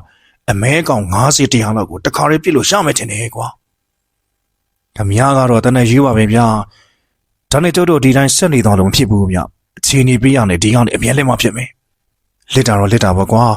ကင်ကြီးကိုလည်းရှိသေးရဲ့မလားငါတို့ကြီးကိုလွတ်ရှုံလို့ပဲဖြစ်ပါမလဲဟုတ်တယ်လက်ကောင်ဥပဒါပြောတာမှန်နေကင်ကြီးလည်းမော်ဆွဲနည်းနည်းပတက်တာပဲသူကိုလူယုံပြေးလို့ရရင်တန်းနဲ့မပြေးဘူးဆိုတော့သူ့ရွာသားတွေကိုထောက်ထားနေလို့ဖြစ်မှာကွာအဲ့ဒီတောင်ကုန်းပေါ်မှာပဲညစာချက်စားကြတယ်ဓမြရီဆိုပြီးဒီအဖွဲ့ကိုတော့အထင်မသေးလိုက်နေပြီတို့နဲ့တူတူပါလာတဲ့ပစ္စည်းတွေကနိုင်ငံခြားဖြစ်အသားစီတပူတွေပဲပူတွေအဲ့ဒါတွေကိုမီးပုံပေါ်မှာနှွေးပြီးစားကြတာ စားလို့ကောင်းလိုက်တာလည်းပြောနေတယ်ဗျာကင်ကြီးတို့ရွာမှာအသားငတ်ခဲ့သည်များအခုနိုင်ငံသားပြည်အသားပုံထဲမှာဝဝလင်လင်စားတော့တယ်အကျုပ်စားနေတော့ကင်ကြီးတို့ကိုတတိရတော့တယ်ဗျာဘိုးဆိုမင်းပေါ်တာဆွဲလာတဲ့သူတွေကိုပါထွေးထားတယ်လေပါထွေးရမှာလေဗျာဒီလူတွေကစံကုန်မြေလေးတွေပဲကျွေးစီရဘာလို့မှလဲဗျာအစာပြတ်ပြီးမလုံနိုင်တော့ဘူးဆိုရင်နေရာမှာနေပြစ်တက်ခဲ့ရုံပဲပေါ့ရက်စလိုက်ကြတော့ဗျာဒါပေမဲ့အခုကကြောက်လက်ထင်မှာမလားအရှင်ကဘလို့လှုပ်ခဲ့အခုတော့အဲ့ဒီလိုမလုပ်နဲ့ငါတို့ဖမ်းခေါ်လာတဲ့သူတွေကိုငါတို့စားတောက်တယ်လို့အသားတွေဘဲတွေနဲ့ဝဝလေးတွေကျွေးစမ်းပါကွာဆရာဒီကောင်တွေဘာဖြစ်လို့ကျွေးနေမှာလဲဆရာကြီးမင်းတော်တော်တုံးတာပဲကွာဘိုးဆိုဒီလူတွေကိုကောင်းကောင်းကျွေးထားမှအလုတ်ကောင်းကောင်းလုပ်နိုင်မှာပေါ့ဘာလဲဘိုးဆိုမင်းကငေါ့အားခံတင်တာလားမဟုတ်ပါဘူးဆရာကြီးဆရာပြောတဲ့အတိုင်းသွားကျွေးလိုက်ပါမယ်ဘိုးဆိုးကထွက်သွားတော့နေမြကျုပ်ဖြင့်ဘာပဲပြောဓမြဘို့ဖြစ်ရတဲ့ဘဝကိုသိအားကြနေပြီကျုပ်တခွန်းဆိုတခွန်းပဲမင်းအားခံတင်တာလားပါလားဆိုပြီးဖိအောင်လိုက်ရင်သူတို့မျက်နှာလေးတွေစီးပြန်လောက်ဖြစ်ကုန်တာကြည့်ပြီးအားရတယ်မျိုးကျုပ်ပြောတိုင်းဖြစ်နေရဆိုတော့သူတို့တွေကိုခိုင်းစားခြင်းသေးတယ်ဟေးတပတ်ကန်ခေါ်လိုက်တာနဲ့တန်းထားပြီးအလေးပြုတာပါပဲဗျာငါပြင်းနေကွာမင်းငါ့ကိုတချင်းဆိုဗျဟုတ်ကဲ့ပါဆရာဆိုမယ်နော်အေးတေချာဆိုနော်အစိုးမကောင်းလို့ကတော့ဟောဒီမှာတွေ့လားကျုပ်ကခါမှချိန်ထားတဲ့6လုံးပြူကြီးကိုပုတ်ပြလိုက်ရတယ်ဗျာတစ်ဖက်ကန်းကကမန်ကတန်းထားပြီးဂျင်မီချက်တချင်းတစ်ပုတ်ကိုစရောတာပဲထုံးစံတိုင်းအမေတခုသားတခုပေါ့ဗျာအမေလူဝသာဓမြမို့လို့ပေါ့ဆိုရဲတချင်းကတော့တကယ်တချင်းပဲဗျာတကယ်ကိုလွမ်းလွမ်းဆွေးဆွေးနဲ့တောင်တန်းတွေကိုကြည့်ပြီးစိုးနေရဗျာမျက်လုံးတွေကနေလည်းမျက်ရည်တွေစီးကျလာသေးတယ်သူစရောမှကျုပ်တော့အမေကိုလွမ်းလာပြီသူစရောနားထောင်ရင်မျက်ရည်တွေတောင်ကျကျင်လာတယ်ဓမြဖို့စရောလဲလူရိရှိမျက်ရည်ကျတာမကောင်းဘူးဗျာဒါနဲ့ပဲတောင်ကုန်းကလေးအောက်ဘက်ကိုတယောက်တည်းဆင်းချလာခဲ့လိုက်တယ်ဘေးမှာထိုင်နေတဲ့ဥပဒါတော်တော်မှတစ်ဖက်ကန်းသချင်းဆူတာကိုကြည့်ပြီးမျောနေကြတယ်ဗျာလူသူရှင်းတဲ့နေရာရောက်တော့တဟီဟီနဲ့ငိုချလိုက်တာပေါ့ဒီချိန်ဖမ်းထားတဲ့သူတွေနားမှာအော်တန်ဟစ်တန်ကြားလိုက်ရတယ်ဗျာကျုပ်ဖြစ်တစ်ပစ်တွေနဲ့ကာဝယ်ယူပြီးတော့အဲ့ဒီနေရာကိုပြေးကြည့်ရတယ်လူတယောက်ဗျာကျုပ်လိုမျိုးအင်ကြီးဝတ်ထားတဲ့လူတယောက်ပါပဲဟဲ့အောင်လေမင်းတို့ဒီမအေးဘေးတွေကိုဘာဖြစ်လို့ထမင်းကျွေးထားလဲကွာဘိုးစိုးချက်ကြီးကိုလာကြစမ်းဟာဒီလူကကျုပ်နဲ့အတန်မှာခက်ဆင်စင်ရဲ့ဗျာပြောရင်ဆိုရင်ကင်ကြီးတို့စားတောက်နေကြတဲ့ပကွန်ခက်ရောက်တွေကိုခြေထောက်တွေနဲ့ပြစ်ကန်ထလိုက်တယ်ဘိုးစိုးနဲ့ချက်ကြီးကကြပြားကြမ်းနဲ့ပြေးသွားကြတယ်ဆရာဖြစ်လို့လေဘော်ဒါရီကိုထမင်းကျွေးပြစ်မှာတော့နောက်နေငါတို့ဘာနဲ့သွားစားမလဲကွာယူနေရဆရာပဲဒီလူတွေကောင်းကောင်းစားမှအလုပ်ကောင်းကောင်းလုပ်နိုင်မယ်ဆိုငါအဲ့ဒီလိုပြောခဲ့ဘူးလို့လားကွာကဲကွာမသိအောင်ပါဇက်ကပြောနေအနာကဘိုးစိုးနဲ့ချက်ကြီးကိုနပန်ဒီကြီးပိတ်ကျင်းထည့်တာဗျာလက်တန်ကတော့တကယ်ပြောင်းနေသူနော်နောက်တော့မီးဘုံနာလမ်းလျှောက်သွားရင်တည်းမှာဒီလူမျက်နှာကိုတေချာလမ်းမြင်ရတာဗျာဟိုလူတွေလူမားတာလည်းမပြောနဲ့ဗျာဒီဓမြဘုံရဲ့ရုပ်ကကျုပ်နဲ့တပုံစံနဲ့ပဲဗျာကျုပ်တဲ့လူကောင်နဲ့နဲ့ထွားတာကလွဲလို့ကျန်တာချွတ်ဆွတ်တူတယ်ဗျာနောက်တော့ဒီလူကဖန်ထားတဲ့လူတွေရဲ့စက်ပိုးကိုအသက်ကုန်လိုက်ရိုက်ရင်မိအောင်တဲ့ဘေးနာကိုကတ်သွားတယ်ဟိုမှာတစ်ဖက်ကန်းကအမေတစ်ခုသားတစ်ခုနဲ့တော်တော်ခီးရောက်နေပြီဗျာဘုံဘုံတိုင်းကတစ်ဖက်ကန်းရဲ့စက်ပိုးကိုအသက်ကုန်လက်နဲ့အုပ်ချထလိုက်ပြန်တယ်ခွေးသားမင်းတဘာလုံးနေရလဲအမေတစ်ခုသားတစ်ခုလေးဆရာရဲ့ဟဲ့အမေဘာတွေလာလုံနေနေနေစမအောင်မင်းတို့ဘသူကတချင်းဆိုခိုင်းလို့မင်းကတချင်းဆိုနေရလေဆရာပဲကျွန်တော်တချင်းဆိုပြဆိုမင်းတို့တွေလှုပ်လိုက်မှပောက်ကရရကြီးပဲကွာငါတချင်းဆိုတာကြိုက်တဲ့လူလားတော်ပြီကွာပြန်တိုင်းသူတို့ကတောင်ကုန်းလေးပေါ်မှာဆိုတော့သူတို့ပြောသမျှလှုပ်သမျှကိုအတိုင်းသားမြင်နေရတယ်ဥပမာကဘုံဘုံတိုင်းကိုလက်ကုပ်ပြီးတော့လက်ကောင်ရမင်းဘလို့ဖြစ်လို့စိတ်တွေကြမ်းတမ်းနေရလဲဘုံဘုံတိုင်းကဥပမာကိုကြည့်နေဟဲ့လူခမရဘာတူလဲအလက်ကောင်မင်းငါတို့မှတ်မိရောလားဟဲ့အောင်လေဒီညောက်ကဘာအောင်နေလဲကွာဆရာပဲခေါ်လာခဲ့ရလေမြာဆရာကအတိတ်မိသွားလားဘာကွာတပတ်ကန်မင်းကဝေးဖန်တာလားမဟုတ်ပါဘူးဗျာဆရာအပြုတ်မှုကအထူးဆန်းနေလို့ပါမင်းမျက်လုံးတစ်ဖက်ကိုဘသူဖောက်ထားသလဲဆိုတော့မှတ်မိလား မှတ်မိပါတယ်ဆရာအေးတစ်ဖက်ကန်းကနေစုံလုံးကန်းဖြစ်သွားမယ်ကွာနားလေလားကဲအဖိုးကြီးနဲ့ဟိုကောင်နဲ့ကိုဟိုလူတွေနဲ့အတူတူတွားဖမ်းထားလိုက်ကွာဥမသာနဲ့ကိုတော်ပြောက်ကိုဓမြတွေကကရင်ကြီးရိုးနဲ့အတူတူတွားဖမ်းလိုက်တယ်ဥမသာကတော့မယုံကြည်နိုင်တဲ့အကြည့်နဲ့ကြည်နေပါရောဟိုလူကတော်တော်ဆိုးဆိုးပြတစ်စက္ကန့်လုံးကိုပတ်ရမ်းနေရောတာပဲနေစမ်းမအောင်မင်းတို့ရီယိုငါစက္ကန့်မှာနေပါလို့မှားထားရတဲ့ဘာဖြစ်လို့ဒီထိရောက်လာကြတာလဲဆရာမေလုပ်ငန်းစားတော့မယ်ဆိုဓာတ်နဲ့ဒီချီတက်လာခဲ့ကြတာဘုံမတိုင်းကတော့တော်တော်ထွေပြားနေတဲ့ပုံပဲဗျခဏကြာတော့မှကောင်းနေပြီတော့အေးကွာစောစောလို့စောစောပြီးတော့စောစောပတ်စံရတာပေါ့ကွာဆရာလုပ်ငန်းပေးနေစားမလဲဂျမီလာရောက်လာတော့မှစောက်လို့ရမှာကွာသူပဲချိန်လောက်ရောက်မလဲဆရာမနေ့ပြန်လောက်ရောက်မယ်တင်တာပဲ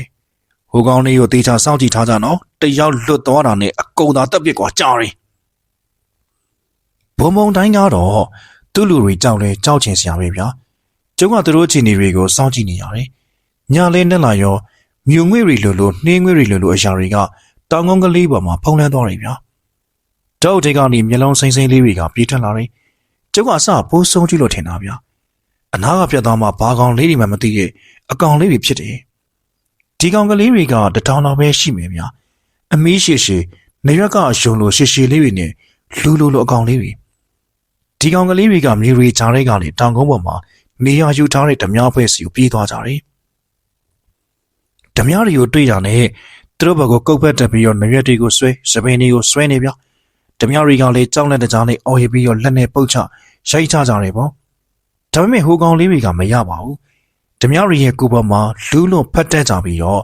သူတို့အမီးချုံလေးတွေနဲ့ဓမြရီရဲ့ဘိုက်ကိုထိုးဖောက်ထင်တာဗျာအမီးလေးတွေကဘာနဲ့တူတယ်လဲဆိုရင်လှန်သွားထိတ်ကလေးတွေမြားနဲ့ထိတ်လေးနဲ့တူတယ်ဗျာအဲ့ဒါလေးတွေနဲ့အသက်ကုန်ထိုးတက်ထလိုက်တာဓမြရီဘိုက်ပေါက်ကုန်ရောထိုးတာကလေတစ်ချက်တည်းထိုးတာမဟုတ်ဘူးအဲ့ဒီမီနဲ့ထိုးထည့်ပြီးတော့ပြန်ဆွဲထုတ်လိုက်တယ်ဆိုရင်ပဲအထက်ကဦးရီကလီစာရီအပြင်ကိုအထွေးလန့်ကြီးပါလာပါကောဒီလိုနည်းနဲ့ဓမြရီရဲ့ရှင်ဝရီကြောဘတ်တွေကိုအမီနဲ့ဝိုင်းထိုးလိုက်ကြတာဓမြရီအတုံးယုံကိုတေကုန်ကြပါရောလားဗျာကြံခဲ့တဲ့ဓမြရီကလည်းတနက်တည်းနဲ့ပြစ်တယ်ဗျာဒါပေမဲ့ဒီကောင်လေးတွေကိုမထီဘူးဖြစ်နေတယ်ကျုပ်စိတ်ထင်တော့ဒါမင်းစာလေးတွေလာပဲ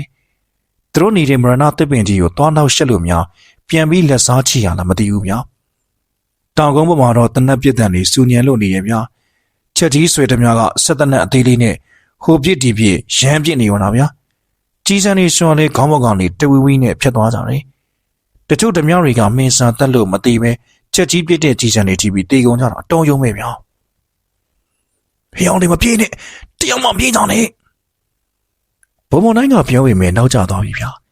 ဓမြရီက၄-၅ရောက်လောက်တေကုန်နေဆိုရင်ပဲတွေးပြပြီးခြေဦးတင်ရကိုထွက်ပြေးကြတယ်ဘုံမနိုင်ကထွက်ပြေးသွားတဲ့ဓမြတချုံရဲ့နောက်ကျောကိုတနက်နဲ့လိုက်ပြီးပြစ်တက်နေပါရောချက်ကြီးကိုလုံးမကိုမှင်စာလေးတွေ၄-၅ကောင်တော့ကုတ်ဖက်တက်သွားပြီးတော့အမိတွေနဲ့ဝိုင်းထိုးကြတယ်ဗျာချက်ကြီးရဲ့ပူထွက်နေတဲ့ဘိုက်ကြီးဆိုရင်သွေးတွေပန်းထွက်နေတာမြင်လို့တော့မကောင်းဘူးဗျာမှင်စာလေးတွေကလည်းစကားကိုလည်းကွိကွိကွက်ကွက်နဲ့အတန်သေးသေးလေးနဲ့ပြောတတ်သေးတယ်မှင်စာရီတဲကကက်ကြီးတစ်ကောင်ကချက်ကြီးရဲ့လေဘယ်မှာတွေ့ဖက်လိုက်သေးတယ်ဒီကောင်ရဲ့ခေါင်းမှာလည်းခမောက်လို့ချွန်ချွန်ကလေးစောင်းထားသေးတယ်ဒီမှင်စာလေးရဲ့ချက်ကြီးရဲ့မျက်နှာကိုကြည့်ရင်အတန်သေးသေးလေးနဲ့ပြောဆိုနေတယ်သူတို့ကိုနှောက်ရှက်ရကောင်းလားဆိုပြီးပြောနေရဖြစ်မှာပေါ့ဗျာပြောလို့လည်းပြီးရောသူ့အမိကိုချက်ကြီးရဲ့ပါစက်တဲ့ဆွက်ကနေထိုးထက်လိုက်တယ်အမိပြားကချက်ကြီးရဲ့ကုတ်ကောင်လေးဖောက်ထွက်သွားပါရောချက်ကြီးလည်းအင်္ဂနဲ့တစ်ချက်អော်ပြီးတော့ပလက်လန်လဲကြပြီးတေးပါရောဗျာဒီတော့မှကျုံနဲ့ဥပဒါတော်စီကိုပြေးလာခဲ့လိုက်ရတယ်ဓမြရီကတော့မဲမြင်ရပြစ်ခတ်နေကြတာပြိုဥပဒါကဖန်တော်လေးလူတွေအားလုံးကိုမြေကြီးမှာဝစ်ခိုင်းထားတယ်ဥပဒါတို့ကိုတောင်ကုန်းမြေအနေလေးတစ်ခုမှာဖန်ထားလို့သာနည်းနည်းတက်တာဗျာဥပဒါတို့အနားမှာဓမြရီမရှိတော့ဘူးရန်တမ်းပြစ်နေကြလို့ထိမှန်ကုန်မှာစွန့်ရင်ပြီးတော့ဝစ်နေကြတယ်ဗျာဥပဒါတို့ပြေးကြစို့ဗျာဓမြရီလည်းတည်တဲ့သူကတည်ပြေးတဲ့သူကပြေးကုန်ကြပြီဗျာဥပဒါကကျိုးရီကိုလက်နဲ့ပုတ်လိုက်တာကျိုးရီကုန်လုံးရှော့ကနေပြေးကျသွားပါရောဖန်တော်လေးလူတွေကိုကင်ကြီးကပြောဆိုပြီးတိုးရိတ်ကိုပြေးခိုင်းရတယ်ဗျာကျုပ်တို့တောင်ကုန်းကလေးပေါ်ကပြေးဆင်းလို့လည်းပြီးရောတောင်ကုန်းလေးပေါ်မှာအော်တန်ဟစ်တန်တွေကြားနေရသေးတယ်ဘိုးဆိုးဆွေသူကလောင်ချာကြီးထမ်းပြီးပြေးထွက်လာတယ်ဆက်ပြီးတော့ကျုပ်ဒီကောင်လေးကိုရှင်းလိုက်မယ် ဘိုးစိုးကပြောပြောဆူဆူနဲ့မေစာကောင်လေးတွေကိုလောင်ချာကြီးနဲ့ပြစ်ချထလိုက်တော်တယ်ဗျာလောင်ချာပေါက်ကွဲတန်ကြီးကဝုန်းကနေထွက်ပေါ်လာတယ်မေစာကောင်တွေကလည်းပေါက်ကွဲတန်ကြောင့်အကုန်လုံးလွင့်ထွက်ကုန်တော့တယ်ဗျာပေါက်ကွဲတာကတလောင်းနဲ့မပြီးသေးဘူးပြောဓမြတွေတဲဆောင်လာတဲ့ခင်ရမီကြောက်တွေကိုမိကူပြီးတော့တဝန်းဝန်းနဲ့ပေါက်ကွဲထွက်ကုန်တယ်ကြည်စံတွေများတည်င်းကျဖြောက်အိုးဖောက်တယ်လို့တဖောက်ဖောက်နဲ့ပေါက်ပြီးလီထဲမှာပလူတွေကိုဝဲပြန်နေရောတယ်ဗျာမေဆောင်လေးတွေကယုံနေလို့နှရွက်ရှိတယ်ဆိုတော့အတန်တဲတဲလောင်လောင်ကိုမခံစားနိုင်ဘူးထင်တယ်တခါလေးတကြိုးတွေကိုလှည့်ပြီးကုန်ကြတယ်ဗျာကင်ကြီးကရွာသားတွေကိုတော်ရီပြန်လွှတ်လိုက်တယ်တို့ကတော့ကျုပ်တို့နဲ့တူတူနေခဲ့တယ်ဗျာငါမင်းကိုထင်လွဲခဲ့မိရခွင့်လွတ်ပါလက်ကောင်ရရပါတယ်ဗျာကျုပ်သားဆိုရင်လည်းထင်လွဲမိမှာပါပဲ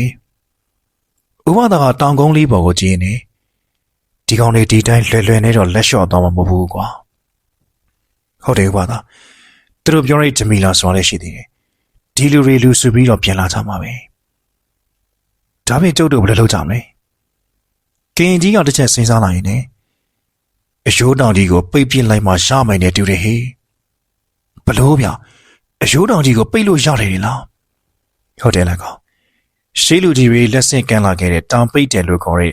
အစီအရင်တစ်ခုရှိတယ်ကွာတကယ်လို့အယိုးတောင်ဘော်ကိုတခြားလူတွေရောက်သွားတာ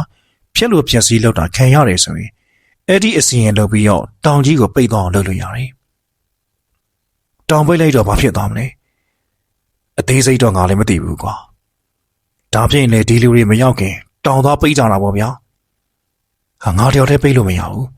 တောင်ပိတ်တဲ့အစီရင်လုပ်ဖို့ဒီနားမှာရှိတဲ့ရွာပေါင်း30ကစကော်ကြီးတွေကုန်တော့တဘောတူလက်ခံဖို့လို့နေတို့စီမှာတောင်ပိတ်တဲ့ပစ္စည်းတွေရှိတယ်အားလုံးစုံပြီးအဲ့ဒီပစ္စည်းစုံတော့မှတောင်ပိတ်လို့ရနိုင်တာမျိုးကွာဒါဆိုတို့တွေအကုန်လုံးတီးပေးရမှာပေါ့တိတ်တော့မကတ်ပါဘူးကွာအရင်ဆုံးငါတို့ရွာပြန်ကြမယ်ကွာတို့ရွာကစကော်ကြီးကိုအတိပေးပြီးတော့ရွာတွေအကုန်လုံးကိုစိတ်တမန်နေဆင်းလို့ရမယ်ရွာတွေကကာလာသားတွေယောက်ျားသားတွေစုပေါင်းလို့အယိုးတောင်ကြီးစီကိုကြီးတက်လာခိုင်းလိုက်မယ်ကွာတို့ရောက်တဲ့ကတောင်ကြီးကိုပိတ်ကြတာပေါ့ခမည်းပြောတဲ့အစီအစဉ်ကောင်းနေဦးကင်းကျုပ်တို့အဲ့ဒီတိုင်းလုပ်ကြမယ်ကင်းကြီးပြောတော့ကိုအားလုံးလက်ခံလိုက်ကြတယ်ဗျာကျုပ်တို့ပြန်မယ်လို့တော့ကိုတော်ပြော်ကတောင်ကုန်းလေးစီကြီးနေငါတနက်ကြံခဲ့ပြီကွာခမည်းပြန်သွားမလို့ပါနဲ့မတော်လို့ဘုံဘုံတိုင်းနဲ့တွင်ခမည်းအသက်ခံနေရမယ်နော်ကိုတော်ပြော်လည်းတနက်ကိုနှမျောနေတဲ့ပုံပါပဲဗျာသွားပါပြီကွာငါလည်းတနက်နဲ့အကျိုးကိုမပေးပါဘူးကွာကျုပ်ကခုမှခါမှချိတ်ထားတဲ့6လုံးပြူတနက်ကိုတတိယသွားတယ်ဗျာအဲ့ဒီတနက်ကိုကိုတော်ပြော်စီဖြုတ်ပေးလိုက်တယ်ရော့ဗျာဟိုတနက်မရတော့လေဒီတနက်ပဲယူပေါ့ဟာမင်းဟာက6လုံးပြူကြီးကွာဒီတနက်နဲ့အမဲလိုက်လို့ရမလားရတော့ယူထားတော့ကိုတော်ပြော်ကျုပ်စိတ်ပြောသွားရင်6လုံးပြူတော့မရပဲဖြစ်နေမယ်ကိုတော်ပြော်ကဘာမှမပြောတော့ပဲကျုပ်ပေးလိုက်တဲ့တနက်ကိုခါးတော့မှချိတ်ထားလိုက်ပါရောတောင်ကုန်းလေးပေါ်မှာပောက်ကွဲမှုတွေပြီးသွားပြီမဲ့ရှမ်းငွေတွေကိုဝှေ့နေစေပါပဲဓမြတွေရဲ့အလောင်းတွေလည်းပြန်ကျဲနေရပဲပြောကျုပ်တို့ရီကိုတော်ရင်းဝင်ခဲ့ပြီးတော့ကရင်ကြီးရွာဘက်သွားတဲ့လမ်းကိုပြန်လာခဲ့ကြတယ်ဥက္ကင်ခမရဘလို့ဖြစ်ပြီးသူတို့ဖမ်းတာခံလိုက်ရတာလေမင်းတို့ကားလမ်းပေါ်တင်ပေးခဲ့ပြီးတော့ငါလှည့်ပြန်ခဲ့တာကွာရှောင်းပြန်ခင်ငါတငယ်ချင်းတရားရှိတဲ့တောင်ပေါ်ရွာလေးစီကိုသွားမွေလဲမယ်လို့စိတ်ကူးရပြီတို့စီလာခဲ့တာပဲသူတို့ရွာကိုရောက်တော့ဒီကောင်လေးကရွာကိုနိုင်ချက်စီးနှင်းလုပ်ပြီးယောက်ျားသားတွေကိုဖမ်းခေါ်နေရတယ်ပတ်ပင်းတိုးခဲ့တာအစတော့ငါလေးခုခံမလို့ပဲဒီကောင်လေးကငေါ့မနိုင်ရင်ရွာသားတွေကိုမဲနေမှာစိုးတာနဲ့သူတို့ဘာဆက်လုပ်မလဲသိအောင်အဖမ်းခံခဲ့တာကွာငါမှမင်းကိုမြင်လိုက်ရတော့တော်တော်ဒေါသဖြစ်သွားတာကွာလက်ကောင်ရဒီလူတွေကဒီနေကဓမြတွေတော့ဟုတ်မှမတူအေးကွာဘုံဘုံတိုင်းသာတကယ်မှန်ရင်ဒီလူတွေကဓမြတွေနဲ့စိုးရသူတွေ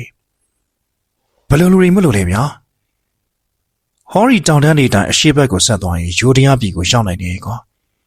ဘုံဘုံတိုင်းတို့ကနေဆက်မှာလက်နက်ကင်ထားတဲ့လက်နက်ကင်အဖွဲ့အစည်းတစ်ခုပဲသူတို့ကလူမောင်ခိုလုပ်တယ်ဘိမောင်ခိုလုပ်တယ်လက်နက်မောင်ခိုလည်းလုပ်တယ်ရှင်းရှင်းပြောရရင်မောင်ခိုကိုင်းတစ်ခုပေါ့ကွာဒီလူကိုသူ့လူတွေရောလေတော်တော်ကြောက်ကြတယ်နော်ကြောက်ကြတာပေါ့ကွာဘုံဘုံတိုင်းကလည်းတကယ်ခက်ချမ်းချမ်းကိုကွာသူ့လူဖြစ်ဖြစ်ဘာဖြစ်ဖြစ်မထင်တယ်လို့တက်ပစ်တာသူ့လက်နဲ့သေးခဲ့တဲ့လူတွေဟာရှာနေချီပြီးရှိတဲ့ကွာ တော်တော်ဆူဆူပဲဗျာခက်တာအဲ့ဒီလိုလူနဲ့မှကျုံနဲ့ရုပ်ချင်းလာတူနေရတယ်လို့ဗျာဒါတော့ကွာလောကမှာလူတူမရှာနမဲတူမရှာကိုကွာအလက်ကောင်ရတူတင်လဲရုပ်ရှင်မင်းသားနဲ့ဖြစ်ဖြစ်တထေးကြီးနဲ့ဖြစ်ဖြစ်တူပါတော့လားဗျာအခုတော့မှောင်ခိုကိုင်းကောင်းဆောင်နဲ့တူနေရတယ်လို့ဒါတော့မင်းကရုပ်ရှင်မင်းသားရုပ်လည်းမပေါက်တထေးရုပ်လည်းမပေါက်ပဲဓမြရုပ်ပေါက်နေလို့နေမှာပေါ့ကွာအလက်ကောင်ရဦးမလာတို့ကပြောရင်းနဲ့ရီပါလေရောဒီချင်းတို့ဘေးကတစ်ပင်တွေကတရှင်းရှင်းနဲ့လှုပ်သွားတယ်တစ်ပင်တွေကြားထဲကတနက်ကင်ထားတဲ့သူတွေထွက်လာကြတယ်ကျုပ်တို့မျက်နှာတွေကိုလည်းဓမီနဲ့ဖမ်းထိုးတာခံလိုက်ရတယ်မျက်စိတွေကိုကျိန်းဆက်နေရပဲမိမတယောက်ကကျုပ်တို့အနာကိုတိုးကက်လာတာဗျာဘာလို့လဲခမရဘာဖြစ်လို့ဒီလိုလုပ်တာလဲကျုံမေးလိုက်တော့ဒီမိမကတရင်နဲ့ရင်းနေရှင်ကျမကိုတော့မေးသွားပြီပေါ့ပုံပုံတိုင်းဒီမိမကတေးသေးတွေ့ပဲဗျစပင်ကကိုဝဲတူလေးညက်ထားတယ်ဒေါ်စီဖက်နဲ့ဒီပါရီကြက်တနနာဝစ်ထားတာဗျနှာတန်းပေါ်ပေါ်မြက်ကောင်းကောင်းနဲ့လှတာတော့တော်တော်လှတာဗျထူဆန်းတာကသူ့ရဲ့မျက်ဝန်းတွေကပြာလဲလဲအယောင်လေးဖြစ်နေရပါပဲဒီမိမကိုတွေးလိုက်မှဥပဒါပြောထားတာကိုတတိယသွားတယ်မှတ်မိပါတယ်တမီလားကျုပ်ပြောလိုက်တာမှန်သွားတယ်ထင်တယ်ဗျဒီမိမကသူ့လူတွေကိုလက်နဲ့ချဖို့အမိန့်ပေးလိုက်ပါရောဒီမိမနဲ့တူတူလူ6ယောက်ပါလာကြတယ်အဲ့ဒီလူ6ယောက်ကလည်းလက်နဲ့အပြည့်စုံနေဗျနိုင်ငံခြားကားတွေကကွန်မန်ဒိုကြီးတွေကြာနေတာပဲဒီမိမကကျုပ်ကိုကြည့်ရင်တဝန်းဝန်းနဲ့ပောက်ကွဲတန်တွေကြားလို့လာခဲ့တာအဲ့ဒီမှာဘာဖြစ်နေရလဲပုံမနိုင်ဘာဖြစ်ပါဘူးဗျာငတုံးတကောင်ကြောင့်လက်နဲ့ခဲရနေမီးဆွဲကုန်လို့ပောက်ကွဲကုန်တာပါဗျာကျုပ်ရမ်းပြီးရွှေ့လိုက်ရတယ်ဟိုမိမကလည်းယုံသွားတဲ့ပုံပဲရှင်းလူရတာကုန်ပဲလားဟုတ်တယ်လေဗျာရှင်ပြောတော့လူများကြီးဆို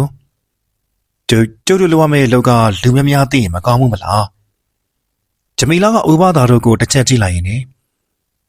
ကျမကရှင်တို့ရဲ့ယူနီဖောင်းဝတ်လာမယ်လို့ထင်တာလားကင်ကြီးကထားပြောတယ်ဗျဒီမဲ့မင်းကလေးဒီတော့ဒီတောင်ထဲမှာဒီလိုပုံစံဖမ်းထားမှငါတို့လူတွေတတိမထားမိမှာပေါ့ရှင်ပြောရလဲဟုတ်ပါတယ်ကဲကျမတို့ခီးဆက်ရအောင်ဘယ်တော့မှလဲဘယ်တော့မှလဲရှင်ပွာလိုးတောင်လို့ခေါ်တဲ့အရိုးတောင်ကြီးစီကိုပေါ့ဂျမီလာကကျုပ်ကိုစေးစေးကြည့်နေတော့လေရှင်နေရသိတယ်မလားဂျမီလာတို့ကရိုးတောင်နေရောက်ကိုမသိဘူးဗျကျုပ်လည်းကျုပ်ကွက်ထဲဝင်လာတာနဲ့ခေါင်းခါပြလိုက်ရတယ်ရှင်ဘာလုပ်တာလဲမတော်ဘူးမင်းတို့အရိုးတောင်ကိုဘာလာလှုပ်တယ်ဆိုတဲ့အကြောင်းမပြောပြမချင်းမတော်ဘူးဂျမီလာကသူ့ကားကပစ္စတိုတနက်လေးထုတ်ပြီးကျုပ်ကိုချိန်လိုက်ကြတယ်သူတို့လူတွေကလည်းကျုပ်တို့ကိုတနက်တွေနဲ့ထိုးချိန်လိုက်ကြတယ်ဗျာကျုပ်ရင်ထဲမှာတေးလောက်အောင်ကြောက်နေပေမဲ့လူစိုးဖို့ဆိုတော့ဟန်ကိုပေါ်ထိန်းထားရတယ်အသက်လေခမရကျုပ်ကိုတက်ချင်တက်လိုက်လေဟောဒီနေမြေမှာတောင်ပေါင်း69လုံးတီးရှိတယ်ကျုပ်တည်သွားရင်ခမရတို့အဲ့ဒီတောင်ပေါင်း69တောင်မှာဘယ်တောင်ကအရိုးတောင်လဲဆိုတာကိုလိုက်ရှာပြီးတော့ပဲဂျမီလာကတနက်ကိုပြန်သိမ်းလိုက်ရင်ကောင်းပြီလေကျမတို့ကလုပ်ငန်းတူလုံမဲ့သူတွေဆိုတော့ရှင်းကိုပြောပြရတော့မှာပေါ့လာပါအရှိနာဆန်ကြမှာတော့ပြောကြမယ်ဂျမီလာကကျုပ်တို့ကိုခေါ်သွားတယ်ဗျအကြည့်ရတာဘုံဘုံတိုင်းဆိုရင်သူလည်းဒီမိမဒီကြောင်တွေဘာလာလှုပ်တယ်ဆိုတာကိုသိထားဖို့မရဘူးဗျစမ်းချောင်းတော့ရောက်တော့ဂျမီလာကသူ့လူတွေကိုကင်းဆောင်ဖို့လက်ပြလိုက်တာဟိုလူတွေကလည်းအနာကတစ်ပင်တွေကြားတွေတိုးဝင်ပြီးတော့ပျောက်ကွယ်သွားပါရောဂျမီလာကမပြောသေးဘဲနဲ့ဥပဒါတို့ကိုကြည့်နေဗျာမင်းတို့ပြောလို့ရပါတယ်သူတို့ကငါရဲ့အယုံကြည်ရဆုံးလူတွေပါမဖြစ်ဘူးဒီကိစ္စအရှင်နဲ့ကျမနှစ်ယောက်တည်းတည်ထားမယ့်ကိစ္စပဲတခြားလူတွေတည်လို့အကျိုးမရှိဘူးကျုပ်ဥပဒါတို့ကိုလက်ပြလိုက်ရတယ်ဥပဒါကကျုပ်ကိုသူ့ခေါင်းပေါင်းစာကြီးဖြုတ်ပြီးပေးခဲ့တယ်ဘာလို့မှန်းတော့မသိဘူးဗျကျုပ်လည်းပကုံးမှာတင်ထားလိုက်ရတယ်ဥပဒါတို့ခက်လန်းလန်းရောက်သွားမှဂျမီလာကစကားဆပြောတယ်စမ်းချောင်းလေးကတော်ဘောနဲ့စီးဆင်းနေရဆိုတော့တော်ရုံလူဆိုကျုပ်တို့ပြောတော့ကိုဘယ်ကြားရမလဲဗျာလူတွေအားလုံးရှင်းသွားပြီဆိုတော့မှဂျမီလာစပြောတယ်ရှင်ဂျိုသားဆိုတာကိုယုံသလားမယုံဘူးဘာဖြစ်လို့မယုံတာလဲဂျိုသားဆိုတာစာအုပ်တွေထဲမှာမရှိရလေအပြင်မှာတကယ်မှမရှိတာရှင်အရင်ကမယုံပေမဲ့အခုယုံရမယ်ကျမတို့သွားမှာကဂျိုသားကိုသွားရှာမှာအမေစိတ်မမှန်သေးရဲ့လားရှင်သေးချလာတော့ဆံပါဒီစီမံကိန်းဖြစ်ဖို့တခြားနိုင်ငံကအစိုးရတွေကငွေကုန်ကြေးကြအများကြီးခံထားရဲဆိုတော့ရှင်မမေ့ပါနဲ့ မင်းကဘာဖြစ်လို့ဂျိုသားဆိုတာကိုယုံနေရလဲကျမဟာ CIA ကအထူးတာဝန်ပေးအပ်ထားခြင်းခံရတဲ့အေဂျင့်တယောက်ပဲကျမအခုဒီကိုလာခဲ့ရတာကအယိုးတောင်ကြီးစီမှာရှိတဲ့ဂျိုသားတစ်ကောင်ကိုဖမ်းခေါ်ဖို့ပဲဟာမင်းယူနေရလားငါပဲယူနေရများလားပဲတေးကြတော့ကတော့ဘယ်သူမှမရှိဘူးလွန်ခဲ့တဲ့နှစ်ပေါင်း3 သိန်းလောက်ကအာဂါသာရဲ့ဥက္ကာခဲကြီးတစ်ခုဟာအယိုးတောင်ကြီးစီကိုကျလာခဲ့တယ်အဲ့ဒီဥက္ကာခဲကြီးမှာမတူထူးခြားတဲ့ dressing dress ပေါင်းတွေပါဝင်နေအဲ့ဒီထဲက dressing တစ်ခုဟာသူနဲ့ထိတဲ့ကြောက်သားတွေကိုအရေးပြောစေပြီးတော့ရွှေတုံးရွှေခဲနဲ့တူတဲ့အရာဖြစ်ကိုပြောင်းလဲပေးနိုင်တယ်။အော်လက်ဆက်တော့မင်းတို့ကရွှေဖြစ်တဲ့ဥက္ကာခဲကိုလိုချင်တာကိုဟုတ်ဘူး။ကျမတို့လိုချင်တာကအဲ့ဒီဥက္ကာခဲနဲ့တူပါလာတဲ့သက်ရှိတစ်ကောင်ကိုလိုချင်တာ။ဥက္ကာခဲကြားတဲ့နေရာမှာကြီးမားနှက်ဆိုင်တဲ့တွင်းကြီးတစ်ခုဖြစ်သွားခဲ့တယ်။အဲ့ဒီတွင်းကြီးထဲမှာဂျိုသားတစ်ယောက်နေထိုင်တယ်။ကျမရဲ့တာမင်ကအဲ့ဒီဂျိုသားကိုအသေးရအရှင်ရဖမ်းခေါ်သွားပြီးပြီမယ်။ဒီဂျိုသားကိုအမေရိကကိုပို့ပြီးတော့လေ့လာစမ်းသပ်ချက်တွေပြုလုပ်ဖို့လိုအပ်တယ်။သူပြောတာကိုကြုံနေတော့ဆက်ဆက်မိပြီဗျ။ကင်းကြီးပြောတော့ရိုးတောင်ပေါ်မှာတွင်းနေကြီးတခုရှိတယ်မလား။တီတော်လေးလူရဲ့အယိုးတွေကိုအဲ့ဒီတွင်းနဲ့ထဲချပေးရတယ်ဆိုတော့လေ။လက်ဆက်တော့အဲ့ဒီတွင်းနေကြီးဟာဥက္ကာခဲကြီးကြလာလို့ဖြစ်သွားတဲ့တွင်းနေကြီးနေပါဗျ။တခါရိုးတောင်ကြီးဖြစ်ရွေးချယ်တဲ့နေရာဟာရွှေချောင်းငွေချောင်းတွေရှိတဲ့နေရာလို့ပြောတယ်မလား။ဂျမီလာပြောပုံရဥက္ကာခဲမှာပါလာတဲ့ drug မျိုးဟာကြောက်သားတွေကိုရွှေဖြစ်ပြောင်းလဲပေးနိုင်တယ်ဆိုတာကရင်ကြီးပြောတာတွေနဲ့သွားမညီဘူးလားဒါဆိုရင်ဂျမီလာပြောတာတွေကယူနေနေတာမဟုတ်ပဲတကယ်ဖြစ်နိုင်တယ်လို့ကြိုတွေးမိတယ်ဗျတကယ်လို့အဲ့ဒီဂျိုသားကြီးကိုရှာပေးနိုင်တယ်ဆိုရင်ကျုပ်ကပါရမှာလေဂျမီလာကလက်ငါးချောင်းထောင်ပြပြီးတော့ဒေါ်လာ9 သိန်းနဲ့အတူအမြဲတမ်းနေထိုင်ခွင့်တစ်ခုရမယ်အမြဲတမ်းနေထိုင်ခွင့်ဆိုတာပါလေရှင်ခုလိုတောတောင်နေတဲ့ပုံရှိုးခွေရှိုးနဲ့နေစရာမလိုတော့တာကိုပြောတာကျုပ်တို့လည်းပြောပြီးတော့ဂျမီလာကျုပ်ကိုလက်ကမ်းပြီးတယ်ဗျာဘယ်လိုလဲတလားဆိုဖြစ်ပြီလားကျုပ်ကလည်းသူ့လက်ကိုဖမ်းဆွဲပြီးလက်ဆွဲနှုတ်ဆက်လိုက်တာပေါ့ဂျမီလာပြောပြီးတော့ကျုပ်လည်းဥပဒါတော်စီကိုလှမ်းလာခဲ့လိုက်တယ်သူပြောတာဖြစ်နိုင်တယ်ကွာလက်ကောင်ရဟင်ဥပဒါတော်ဘာကြားရလားဟေးလေမင်းဘခုံးပေါ်ကခေါင်းပေါင်းစားနေလှမ်းကြရအောင်လှုပ်ထားတာကွာဥပဒါတော်ဒီကိစ္စဘယ်လိုထင်တယ်ငါတော့ကြိုသားဆိုတော့ယုံနေကွာဖျားဝဲမှာအနန္တစัจ java လာဆိုတာပါတယ်မလားစัจ java လာထဲမှာကဘာပေါင်းများစွာအပြန်ဖြစ်တည်နေရလို့ပြောပြီးသားပဲအခုနောက်ပိုင်းသိပ္ပံပညာရှင်တွေကလည်းစัจ java လာကြီးရဲ့အကြီးမားပုံကိုတွေးရှိသွားကြပြီလေကွာစัจ java လာထဲမှာတုတ်ကဘာတကူတည်းရှိတာမဟုတ်ဘူးတခြားဂျူရီမှာလည်းသူ့သက်ရှိနေသူရှိနေကြမယ်လို့ပြောပြီးသားမလား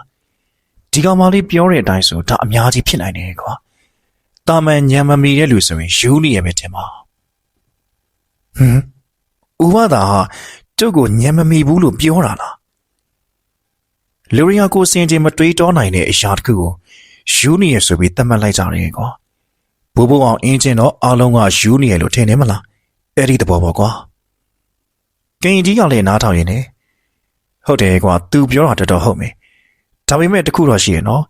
အဲ့ဒီတွင်းနဲ့ကြီးအောက်မှာမိစ္ဆာဆိုးကြီးတကောင်ရှိနေတယ်လို့လူကြီးတွေပြောတာကြားဘူးလေအဲ့ဒီမိစ္ဆာဆိုးကြီးဆိုတာသူပြောတဲ့ဂျိုသားကြီးများလားကွာကျုပ်တို့ဘယ်လိုလုပ်ကြမလဲဘာမှလုပ်နေနဲ့အချိန်နေကြည့်ပြီးလှုပ်တင်တာလှုပ်ရမှာပဲတကယ်ပဲအဲ့ဒါကြီးကမိစ္ဆာဆိုးကြီးဆိုရင်လူရီစီရောက်မတော့အောင်တားဖို့ငါတို့မှတာဝန်ရှိတယ်โอเคရိုးတောင်စီကိုလမ်းပြတော့ဗျာကင်ကြီးကရှိရနေတော့တယ်ဗျဂျမီလာသူ့လူတွေကိုလက်ကပြလိုက်တော့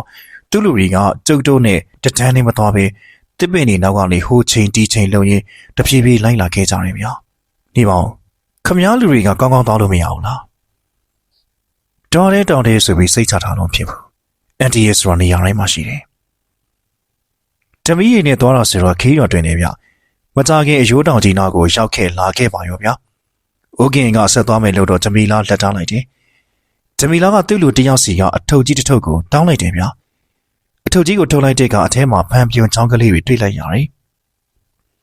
ဖန်ပြုံလေးတွေရဲ့တစ်ဖက်ထိပ်မှာတော့အဲ့လိုအချုံလေးတွေတွေ့ရတယ်ဗျာဒါတွေကဘာတွေလဲဒီစိတ်ရည်ကသက်ရှိတွေရဲ့ tissue series ကိုကျုံပြီးပြည့်စည်သွားစေနိုင်နေစီပဲတကယ်လို့မတော်တဆတစ်ခုခုဖြစ်ခဲ့ပြီဆိုတာနဲ့ အဲ့ဒီဂျိုသားကောင်ကိုဟော်ရီဆေးနဲ့ထိုးပြီးတပ်ပြရမယ်ဒါနောက်ဆုံးအခြေအနေကြရင်သုံးဖို့ပဲဂျမီလာကသူ့ခါမှာဆေးဖန်ပြုံလေးတွေကိုချိတ်လိုက်တယ်ဗျာပြီးတော့အယိုးတောင်ကြီးပေါ်ကိုဆက်တက်လာခဲ့ကြတယ်ကျိုးတို့ကအယိုးတောင်ကြီးကိုခေါင်းဘက်ကနေစတက်တာဗျာစပင်လို့ခေါ်တဲ့နေရာမှာတော့လူတရက်လောက်ရှိတဲ့ညရိုင်းရှည်ကြီးပဲရှိတယ်ဗျာတကယ်ကိုစပင်နေနဲ့တူတယ်စပင်တွေကိုဖြတ်ပြီးတော့နှစ်ဖူးဆွဲနေရာကိုရောက်လာခဲ့တယ်အဲ့ဒီနေရာကလူရဲ့နှစ်ဖူးလိုပဲခက်မှုမှုကုန်းပြောင်ပြောင်ကြီးဗျာအဲ့ဒီနားလေးရှောက်ရောကုန်းပေါ်မှာလူတွေအများကြီးတန်းစီပြီးမတ်တက်ရက်နေတာကိုတွေ့လိုက်ရတယ်ဂျမီလာရဲ့လူတွေကအဲ့ဒီလူတွေကိုတနက်နဲ့ထိုးချိန်လိုက်တယ်ဗျာကရင်ကြီးကလက်ပြရင်နဲ့သွားပြင်းနဲ့အဲ့ဒါလူတွေမဟုတ်ဘူးကွာသူတို့ကိုသွားမနှောက်ယှက်ကြပါနဲ့ကွာဂျမီလာကသူ့လူတွေကိုလက်ကပြလိုက်တယ်သူ့လူတွေကနိုင်ငံခြားသားတွေနဲ့တူတယ်ဗျလူကောင်တောထွားကြီးတွေကရင်ကြီးလမ်းပြမှုနဲ့ကျုပ်တို့တွေအဲ့ဒီလူတွေနားကနေဖြတ်သွားကြတယ်လူသေးမှန်းသိတယ်ဗျာဒီလူတွေသားကဖြူဆွဆွနဲ့ညနာတွေကလည်းမျက်နှာသေးကြီးတွေနဲ့ရက်နေကြတာသူတို့နဲ့မတိုင်းမိအောင်လို့ဟိုကြားသွားဒီကြားသွားနေသွားရတယ်အဲ့ဒီလိုသွားနေရင်လူတစ်ယောက်ကသူ့လက်နဲ့အဲ့ဒီလူသေးကြီးတစ်ကောင်ကိုတိုက်မိသွားတယ်ဒီကလူသေးကြီးကဒီလူလက်ကိုဖမ်းဆွဲလိုက်ပါရောဟိုလူကရုန်းကန်ပြီးတော့လူသေးကြီးကိုတနက်တင်နဲ့တအားဆိုင်ချတက်လိုက်တယ်ဒီကတခြားလူသေးတွေထိပြီးတော့လူသေးကောင်ကြီးတွေကဒီလူကိုဝိုင်းဆွဲတော့တယ်ဗျာဒီလူကလက်ထဲကတနက်နဲ့လူသေးကောင်တွေကိုတတိုင်းတိုင်းပစ်ခတ်လိုက်တယ်လူသေးတွေကကြည်ထိပြီးမယ်ဘာမှဖြစ်ပါဘူးဒီလူကိုပါဆက်ကြီးတွေဝိုင်းပြဲပြီးတော့ဝိုင်းကြိုက်ထဲကြတာဟိုလူဆိုရင်တအားအားနဲ့အော်ပြီးကြံနေခဲ့ပါရောသူလူတယောက်ထိတော့ကျန်တဲ့လူတွေကလည်းဝိုင်းဆဲဆိုပြီးလူသေးကောင်တွေကိုတနက်တွေနဲ့တအားပစ်ကြတယ်ဗျာကရင်ကြီးကဒါကိုကြည့်ပြီးတော့မျက်စိမျက်နှာပြတ်နေတယ်မကောင်းတော့ဘူးဟေးလုံးဝမကောင်းတော့ဘူးငါတို့ကဒီတောင်မှအေးဆေးဆေးအနားယူနေတဲ့လူတွေကိုတောင်းတော့ရှက်တယ်လို့ဖြစ်နေပြီကွာမသေးချင်းပြေးကြတော့ဟဲ့ကရင်ကြီးကရှေ့ဆုံးကနေပြေးရော်တယ်ဥပဒါတို့ကိုတောပြော်တို့ကလည်းလိုက်ပြေးရတယ်ဂျမီလာကသူ့လူတွေကိုအော်ရပြီးတော့အမိန့်တွေပေးနေရဗျာတယောက်နှစ်ယောက်ကပြေးလာပြီမဲ့ကျန်တဲ့လူတွေကတော့တနက်တန်နဲ့ကြားဖို့မရဘူးကျုပ်ကဂျမီလာရဲ့လက်ကိုဆွဲလိုက်တယ်ထားခဲ့တော့ခမည်းပြောတာကိုသူတို့မကြောက်ဘူးခမည်းသူတို့လို့မသေးချင်းပြေးတော့ကျုပ်ကဂျမီလာရဲ့လက်ကိုဆွဲပြေးရတယ်လူသေးကြီးတွေကခဏကလူတွေစီကိုပြေးခုံဝင်ကြတယ်ဗျာလူတယောက်ကိုအယောက်20-30လောက်ဝိုင်းပြီးကိုက်ဖြတ်ဆွဲဖဲကြတာကြောက်စရာကြီးဗျာဟိုလူ6ယောက်မှာ3-4ယောက်ကလူသေးကြီးတွေလက်ထဲမှာအဆရှာမရလောက်အောင်ကိုပျောက်သွားကြတယ်ဗျာကျုပ်တို့လူတို့စုပြေးလာရင်နဲ့မြက်တွင်းပေါက်လို့ခေါ်တဲ့ခြံချင်းကြီးတွေကိုဖျက်ပြေးလာခဲ့ကြတာနောက်တော့နှာခေါင်းကြီးနေရာကိုရောက်လာခဲ့ကြတယ်နှာခေါင်းကြီးကလူနှာခေါင်းကြီးနဲ့တူတယ်ဗျာသူစီမှာဂူနှပေါက်လည်းရှိသေးတယ်မောင်မောင်နဲ့ကျုပ်တို့တွေအဲ့ဒီဂူပေါက်ကြီးအနားမှာထိုင်ပြီးနားနေကြတာပေါ့ဒီချင်းဂူပေါက်ထဲကနေတဝီဝီနဲ့အတန်တွေကြားရတယ်ဗျာကျုပ်တို့ကတော့ကြောင်ပြီးကြည့်နေတော့မှပဲနှာခေါင်းပေါက်ထဲကနေရွှေရောင်ရင်ကောင်ကြီးတွေထွက်လာတယ်ရင်ကောင်တစ်ကောင်ကိုလူကြီးလက်သီးစုံလောက်ရှိပါဗျာပါလာတဲ့အင်္ဂလိပ်ကြီးတွေကစက်တနတ်တွေနဲ့ရင်ကောင်တွေကိုပြစ်ချပါလေရောဒါပေမဲ့ရင်ကောင်တွေကများလုံးလို့ပြစ်မနိုင်တော့ဘူးဗျာရွှေရင်ကောင်ကြီးတစ်ကောင်ကအင်္ဂလိပ်ကြီးကိုပါစက်ထဲကအလုံးကြီးနဲ့ထုတ်ပစ်ထလိုက်တာခေါင်းကိုထိပြီးတော့ခေါင်းကြီးကပေါက်ကွဲထွက်သွားပါရောဥပါတော့ဒါမျိုးအုပ်ဥပါရဲ့လှုပ်ပူတဲ့ရွှေရင်ကောင်ကြီးတွေပဲဗျာရင်ကောင်တွေကနှာခေါင်းပေါက်ကြီးတွေကနေအဆန့်ပြတ်ထွက်လာတယ်ဥပဒါကအရှိကိုတိုးသွားလိုက်ပြီးလက်နှစ်ဖက်ကိုပေါင်းစုလို့ဆက်လက်နဲ့နှစ်ခုဖန်တီးလိုက်တယ်ဗျာအဲ့ဒီဆက်လက်နဲ့နှစ်ခုကပန်းကားတစ်လက်လိုမျိုးအချင်းချင်းလေးပတ်ပြီးလေးတွေထွက်လာပါရောအရှိကိုတက်လာကြတဲ့ရင်ကောင်ကြီးတွေကလေတံကြောင့်တဖြည်းဖြည်းနဲ့အနောက်ကိုလွှင့်ထွက်ကုန်နေဗျာနှာခေါင်းပေါက်ကြီးတွေကထွက်လာတဲ့အကောင်ကြီးတွေအကုန်လုံးနှာခေါင်းပေါက်ကြီးတွေကိုပြင်ဝင်သွားကြတယ်ဒီကောင်ကြီးတွေဝင်သွားတော့မှဥပဒါကဆက်လက်နဲ့တွေပြစ်ထလိုက်တာနှာခေါင်းပေါက်ကူကြီးတွေတဝုံဝုံနဲ့ပေါက်ခဲ့ပြီးကြောက်တုံးတွေပြုတ်ကြလို့ပိတ်သွားပါလေရောဂျမီလာကဥပဒါကိုစိုက်ကြည့်ရင်တော်တော်အံ့ဩနေရဗျာဒါဘလို့ပညာရဲ့လေဒါကိုဆုံးပညာမော်ပညာလို့ခေါ်တဲ့ကလေးမရဲ့ရှင်ယူနေရမှာဖြစ်မယ်နော်ဘသူယူမယူငါတို့ဒီမှာကြာကြာလေးလို့မကောင်းဘူးဆက်သွားကြစို့တူတိုရီနှကမ်းပေါက်လို့ခေါ်တဲ့နေရာကြီးစီကိုရောက်လာခဲ့ကြတယ်ဗျာနှကမ်းလို့ပြောတဲ့အတိုင်းမြေပြင်ကြီးကတွန့်တွန့်ကြီးဖြစ်နေတယ်အဲ့ဒီရဟိုဘက်မှာတော့ပစက်ပေါက်လို့ခေါ်တဲ့တွင်းပေါက်ကြီးပါဗျာတွင်းကြီးကတော်တော်ကိုနက်တာဗျာအဲ့ဒီနေရာရောက်တော့ကျုပ်ကဂျမီလာကိုကြည့်လိုက်ရင်ကဲဂျမီလာမင်းရဲ့ဂျိုသားတွေပါရီစတော့ခဏထားလိုက်မင်းအသက်ရှိနေတယ်ဆိုရင်အခုပဲဒီတောင်ကြီးပေါ်ကနေထွက်သွားလိုက်ပါ ကင်ကြီးကလည်းဟုတ်တယ်မင်းတို့ကငါတို့ဘိုးဘေးတွေကိုတအားစော်ကားလွန်နေပြီဒါမင်းတို့ငါတို့နောက်ဆုံးထိတတိပေးတာပဲမင်းတို့အကြံစီတွေကိုရုပ်သိမ်းလိုက်ပြီးအခုချက်ချင်းပြန်มาတော့ယူနေလားရှင်တို့ယူနေကြလားဒီစီမံကိန်းအတွက်ကျွန်မဘလောက်ပြင်ဆင်ခဲ့ရတယ်စွန့်စားခဲ့ရတယ်ဆိုတာရှင်တို့သိလားဒီထိရောက်လာပြီးမှတော့လက်မလျှော့နိုင်ဘူးဂျမီလာကတနက်ထုတ်ပြီးကင်ကြီးကိုတနက်နဲ့ချင်းလိုက်တယ်ကင်ကြီးကဂျမီလာနာကိုတိုးကပ်သွားရင်မင်းလက်လျှော့မလားမလျှော့ဘူးလားဂျမီလာကတနက်ခလုတ်ကိုဆွဲညစ်တယ်ဗျာဒါပေမဲ့ကြည်ထွက်မလာပဲတနက်ကတစ်ချောက်ချောက်ပဲမြည်နေတော့တယ်ဗျာကျန်နေတဲ့အင်္ဂလိပ်ကြီးတယောက်ကကင်ကြီးကိုတနက်နဲ့ထိုးချိန်လိုက်ပြန်တယ်ဥပဒါကတနက်ကိုလက်ညှိုးထိုးလိုက်တဲ့အခါအင်္ဂလိပ်ကြီးကင်ထားတဲ့တနက်ပြန်းကတဖြည်းဖြည်းကောက်တက်သွားပြီးတော့ထပ်ပိုင်းကြီးကိုကျိုးကျသွားပါတော့တယ်ဗျာအင်္ဂလိပ်ကြီးလည်းကြောက်ကြောက်နဲ့တနက်ကိုပြစ်ချလိုက်တယ်ရှင်တို့ဘာလုပ်လဲငါတို့ကမဖြစ်တဲ့နာကိုမဖြစ်ရအောင်ကာကွယ်ကြမဲ့လူတွေပဲကွာငါတို့ကောင်းကောင်းမွန်မွန်ပြောနေတော့မင်းတို့ထွက်သွားပါတော့ဂျမီလာကျုပ်ပြောနေတော့တနက်တန်တစ်ချက်ဒိုင်းကနေထွက်လာပြီးတော့ကျုပ်အခုံးမှာပူကနေတစ်ချက်ဖြစ်သွားတယ်ဗျာလူတယောက်ကကျုပ်ကိုတွန်းလိုက်တယ်လို့ခံစားရပြီးချော်လဲကျသွားတယ်ကြီးလိုက်တော့ကျုပ်ကိုပြစ်လိုက်တဲ့သူဟာဘုံဘုံတိုင်းဖြစ်နေရဲ့ဗျာဘုံဘုံတိုင်းကဗစက်ပေါက်တွင်းကြီးရဲ့ဟိုးဘက်မှာရက်နေရဗျာဂျမီလာကကျုပ်ကိုကြည့်လိုက်ဘုံဘုံတိုင်းကိုကြည့်လိုက်နဲ့အန်အောင်းနေပါလေရောအရှောင်းဆောင်ကောင်မိပြီနောက်ဆုံးတော့မင်းကိုမိပြီကွာဘုံဘုံတိုင်းကကျုပ်ကိုတနက်နဲ့ထပ်ပစ်ဖို့လှုပ်တယ်ဗျာ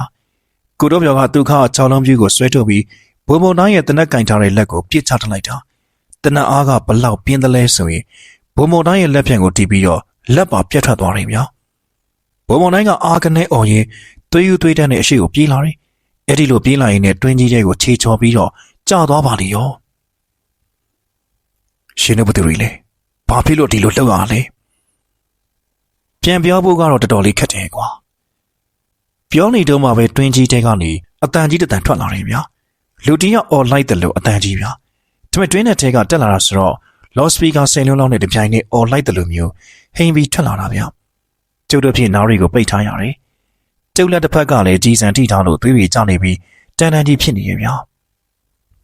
အတန်ကြီးကြားပြီးကင်ကြီးကပြပြတယ်လဲဖြစ်သွားတယ်ဒါဘိုးဘေးရဲ့အော်တယ်မေဘိုးဘေးမကြည့်နဲ့ဘူးဆိုရင်ဒီလိုပဲအော်တက်တယ်တဲ့ကွာပြောနေရောရှိသေးတယ်မြေကြီးတွေတမုံမုံနဲ့ငရင်လှုပ်တယ်လို့လှုပ်ခက်လာတယ်ဗျာမတ်တက်ရက်နေတဲ့တွေကောင်လုံးမြေကြီးဘော်ကိုဖင်ထိုင်လဲကြကုန်ကြတယ်တွင်းနေကြီးတွေကလင်းရောင်နေနေကြီးလင်းလာပြီးတော့အကောင်ကြီးတကောင်မြေဘော်ကိုခုန်တက်လာတယ်ဗျာအကောင်ကြီးဆိုပေမဲ့လူတယောက်ပုံစံပါပဲခေါင်းကအရှိရှိချွန်ချွန်ကြီးနဲ့သူ့တစ်ခုလုံးကတော့နှက်ပြောင်နေတယ်မိစ္ဆာစုံကြီးလာပြီဟဲ့မိစ္ဆာစုံကြီးမဟုတ်ပါဘူးအဲ့ဒါကြိုသားပါကြိုသားဖြစ်ဖြစ်မိစ္ဆာစုံဖြစ်ဖြစ်ကောင်းတော့မကောင်းဘူးဥပဒါကအရှိကိုတိုးလိုက်ရင်လက်ထဲကနေအလင်းတန်းကြီးတစ်ခုထုတ်လို့မိစ္ဆာကြီးကိုထိုးလိုက်တယ်ဗျာမိစ္ဆာကြီးကဥပဒါရဲ့အလင်းတန်းနဲ့ထိတော့မျက်လုံးကိုလက်နဲ့ကာထားတယ်ဥပဒါကအရှိကိုတလန်းချင်းတိုးလာပြီးတော့ပြန်လိုက်စမ်းမင်းလာခဲ့တဲ့မြေရောက်ကမာတွေကိုပြန်သွားလိုက်စမ်းဥပဒါကအတန်နဲ့ကြီးနဲ့អော်ပြီးအလင်းတန်းနဲ့ထိုးတာဗျာအစားကတော့မိစ္ဆာကြီးကဒီအလင်းရောင်ကိုကြောက်တယ်လို့ပဲနောက်တော့ပြန်လဲကြည့်ပြီးဥပဒါကိုသူ့လက်ထဲကအလင်းတန်းကြီးနဲ့ပြန်ပစ်ထလိုက်ပါရောဥပဒါလေးကာရောကာတာပဲဒါပေမဲ့အလင်းတန်းကြီးကဥပဒါကိုထိပြီးတော့ဥပဒါတယောက်အနောက်ကိုလွှင့်ထွက်သွားတယ်အင်္ဂလိပ်ကြီးကပစ္စတိုတနက်လေးထုတ်ပြီးမိစ္ဆာကြီးကိုပစ်ပါရော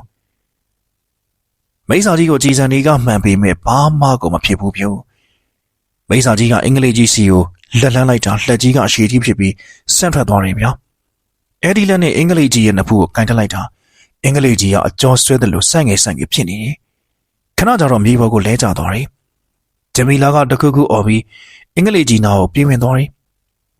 အင်္ဂလိပ်ကြီးကဝုန်းကနေကုန်းထလာပြီးတော့ဂျမီလာကိုလဲပင်ဖမ်းညစ်ပြီးနပန်းဖက်လုံးတော့တာပဲဗျာဂျမီလာလည်းအလစ်အငိုင်းကိုခံလိုက်ရတာထင်နေဗျာအင်္ဂလိပ်ကြီးရဲ့မျက်လုံးတွေကမဲနဲ့နေပြီးဘလူးစီးခံရတယ်လို့ဖြစ်နေတာဂျမီလာကိုလည်းလဲပင်ညစ်ထားတာတေးလူမျောပါပါပဲဗျာကျုပ်ကကူညီချင်ပေမဲ့ပကုံးကိုတနက်ထိထားလို့တိတ်မလုံနိုင်ဘူးဗျာကိုတော့ပြောကဂျမီလာစီကိုပြေးဝင်ပြီးတော့သူ့ညာဘက်လက်သေးနဲ့အင်္ဂလိပ်ကြီးရဲ့မျက်နှာကိုထိုးချထလိုက်တာအင်္ဂလိပ်ကြီးကတအားအားနဲ့အော်ပြီးသူ့တကူလုံးကပြာမုံတွေလိုမျိုးပျောက်ကွယ်သွားတယ်ဗျာကိုတော့ပြောတော့မှ သူ့လက်သူကြည့်ပြီးတော့အံ့အားသင့်နေသေးတာဒါဟိုနေ့ကဆွေနဲ့ရှင်တခင်မပေးခဲ့တဲ့အစွမ်းကြောင့်လို့ကြုတ်ထင်တယ်ဆွေနဲ့ရှင်တခင်မကဒီလန်းနဲ့မကောင်းစွားတွေကိုအောင်မြင်တယ်လို့ပြောခဲ့တယ်မလားကျုပ်တို့ဒီဘက်မှာဖြစ်ပြနေကြတော့ဟိုဘက်မှာလည်းဥပဒါနဲ့ကရင်ကြီးကခုနကမိစ္ဆာဆိုကြီးနဲ့တိုက်ခိုက်ကြတာဗျာနှစ်ယောက်တစ်ယောက်တော့မနိုင်ဘူးဗျာမရတော့ဘူးကိုမသားဘိုးဘီတွေကိုကိုကြီးတောင်းရတော့မယ်ကရင်ကြီးကလက်ဝှက်ချိလိုက်ပြီးတကူကူကိုရွတ်တယ်ဗျာဒီချိန်မြေကြီးတဲကနေဝိညာဉ်ဖြူဖြူကြီးတွေတိုးထွက်လာကြတယ်ဒီဝိညာဉ်တွေကမိစ္ဆာဆိုကြီးကိုဝင့်ရလိုက်ကြတယ်သူတို့လက်တွေနဲ့မိစ္ဆာကြီးကိုဝိုင်းပြီးချုပ်ကင်ကြတယ်ဗျာဥပဒါကခြေထောက်ကိုတေးသေးချာချာမတ်မတ်ရက်လိုက်ပြီးလက်ဝါးနှစ်ဖက်ကိုတဖြည်းဖြည်းပွတ်တယ်ဥပဒါရဲ့လက်ဝါးထဲမှာဆက်လုံးကြီးတစ်လုံးကတဖြည်းဖြည်းနဲ့ပေါ်လာတယ်ပထမတော့ဈေးပြူသည်အရွယ်လောက်ပဲဗျာပုတ်လေကြီးလာလေးဖြစ်ပြီးတဖြည်းဖြည်းဘောလုံးရွယ်လောက်ဖြစ်လာတယ်မိစ္ဆာဆိုကြီးကဝိညာဉ်ကောင်လေးလက်ကောင်လေးအတင်းရုံးခန့်နေရဲ့ဗျာကိုမတော်မြ мян လှုပ်ပြုံးလှုပ်နေတာပဲကွာဒီကောင်ကိုလက်ဆောင်ကြီးပေးမလို့ဟေ့မြ мян လှုပ်စမ်းပါဗျာကျုပ်စပြီးမထိန်နိုင်တော့ဘူးကင်ကြီးကဝုန်းကနေအနောက်ကိုလွင့်ထွက်သွားတယ်ဗျာမိစ္ဆာဆိုကြီးကလက်ကိုဝှေ့ရမ်းလိုက်တဲ့အခါအနာကဝိညာဉ်တွေကောလုံးမိခိုးတွေလိုဖြစ်ပြီးပျောက်ကွယ်သွားကုန်ကြတယ်ပဝင်းကြီးတစ်ခုလုံးမှုံရီပြီးကြံနေခဲ့တာပေါ့ဥပဒါလက်ထဲကအလုံးကြီးလဲစကောကြီးလောင်ဖြစ်နေပြီအဲ့ဒီတော့မှဆက်လုံးကြီးကိုလွှတ်ထလိုက်တာမိစ္ဆာဆိုကြီးကိုဝုန်းကနေကြည့်သွားပါလေရောပေါက်ကွဲတာဘလောက်ပြင်းတယ်လဲဆိုရင်ကျုပ်တို့မှာဂျုံးပစ်ပြီး3-4ဘက်လောက်လွင့်ထွက်သွားတယ်ဗျာတေချာပြန်ကြည့်လိုက်တော့မှခုနကမိစ္ဆာဆိုကြီးကတောင်းတော်ကြီးရက်နေတယ်ဥပဒါကိုလှမ်းကြည့်ပြီးတကူကူပြောနေတယ်ဥပဒါကလည်းကျုပ်တို့နားမလဲတဲ့ဘာသာတစ်ခုနဲ့ပြန်ပြောနေပြန်တယ်သိမကြပါဘူးဒီမိစ္ဆာကြီးကလဲကျနေတဲ့ကျုပ်စီကိုလက်ရှိကြီးလွတ်လိုက်ပြန်ရောပြိုအင်္ဂလိပ်ကြီးကိုလှုပ်တယ်လို့ကျုပ်ကိုလှုပ်ချင်ပုံရတယ်ကျုပ်လည်းဂျမီလာကိုကြည့်ပြီးအော်ပြောလိုက်ရတယ်ဂျမီလာကကျုပ်စီကိုသူ့ကားမှာချိတ်ထားတဲ့ဖန်ပြုံးချောင်းလေးတစ်ခုလှမ်းပစ်ပေးလိုက်တယ်ဗျာကျုပ်လက်တစ်ဖက်နဲ့လှမ်းပန်းထလိုက်တာဖန်ပြုံးချောင်းကလေးကိုပတ်ကနေဖမ်းမိသွားတယ်ဒီအချိန်မှာပဲကျုပ်ခေါင်းပေါ်ကိုမိစ္ဆာကြီးရဲ့လက်ကလာအုပ်ကင်နေဗျာသူအုပ်ကင်လိုက်တာနဲ့ကျုပ်တို့ကောင်လုံးပူထူတက်လာပြီးစိတ်နဲ့လူနဲ့မကတ်ချင်တယ်လို့ဖြစ်လာတယ်စိတ်ကိုအားတင်းပြီးခုနကဖန်ပြုံးချောင်းကလေးရဲ့အချွန်ဘက်နဲ့မိစ္ဆာကောင်ကြီးရဲ့လက်ကိုတအားထိုးဆိုင်ချထလိုက်တယ်ကျုပ်ထိုးလိုက်တယ်ဆိုရင်မိစ္ဆာကောင်ကြီးကတစ်ချက်တွန်းသွားပြီးသူ့လက်ကိုချက်ချင်းပြန်ရုပ်သိမ်းသွားတယ်ဗျာသူ့လက်ကရေခဲချောင်းအရှိပျော်ချတယ်လို့မျိုးအရှိရီပျော်ပြီးပြက်ကျနေတယ်ကျုပ်ကိုကြည့်ပြီးရော်လေဘာရီပြောမှမသိပါဘူးဥပဒါကပွဲသိမ်းတိုက်ကွက်ဆိုပြီးမော်ဆာဝန်းကြီးတစ်ခုနဲ့ပြစ်ထလိုက်ကြမိစ္ဆာကောင်ကြီးရဲ့လေပင်ကြီးကိုဖျက်ထွက်သွားပြီးမိစ္ဆာကောင်ကြီးခေါင်းပြက်ကျသွားပါရောကျုပ်ထိုးလိုက်တဲ့ဆေးရဆွမ်းကြောင့်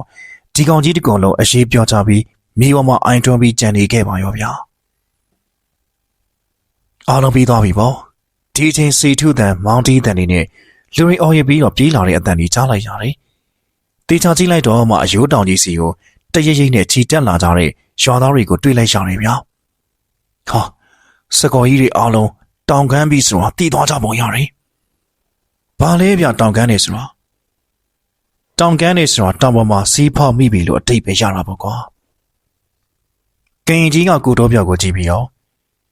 ဒီမှာတော့ပြောမင်းကတခုပြောလိုက်မယ်အခုဒီတောင်ပေါ်မှာရှိတဲ့တန်ဖိုးရှိတဲ့အရာတွေမှတ်သမျှအောင်မင်းတို့အရှာယူပြီနော်မကြောင်ရင်စကော်ကြီးတွေတောင်ပိတ်လိုက်ရင်ဒီຢာတွေအကုန်လုံးပျောက်ကွယ်သွားတော့မှာကွာဥပဒါကကျုပ်ကိုတွဲလိုက်တယ်ကိုတော့ပြောင်ကတော့မြေကြီးပေါ်ကရွှေတိုးရွှေခဲကြီးတွေကိုလက်နဲ့လိုက်ကောက်ပြီးလွှဲထိတ်ကိုထည့်နေရဗျာဂျမီလာမင်းငေါင်းနေမလိုက်ဘူးလားဟဲ့ကျမဂျိုသားတွေနဲ့ဆိုင်တဲ့ပစ္စည်းနမူနာတွေကိုယူအောင်မယ်ဂျမီလာကတည်သွားတဲ့အင်္ဂလိပ်ကြီးစီရောက်ကျိုးခွေကြီးကိုလှမ်းယူပြီးတွင်းကြီးချင်းဆင်းဖို့ပြေးနေပါရောမလုံးနဲ့ဂျမီလာမကြောင်ခင်တောင်ပိတ်တော့မှာကွာကျမဒီနမူနာတွေရတော့မှဖြစ်မယ်ဒါတွေမပါဘဲပြန်သွားလို့လုံးဝဖြစ်ဘူးခေါ်မရရင်လဲထားလိုက်တော့အလိုက်ကောင်ရဒိုးရီမမြတ်သွားကြဆိုကွာ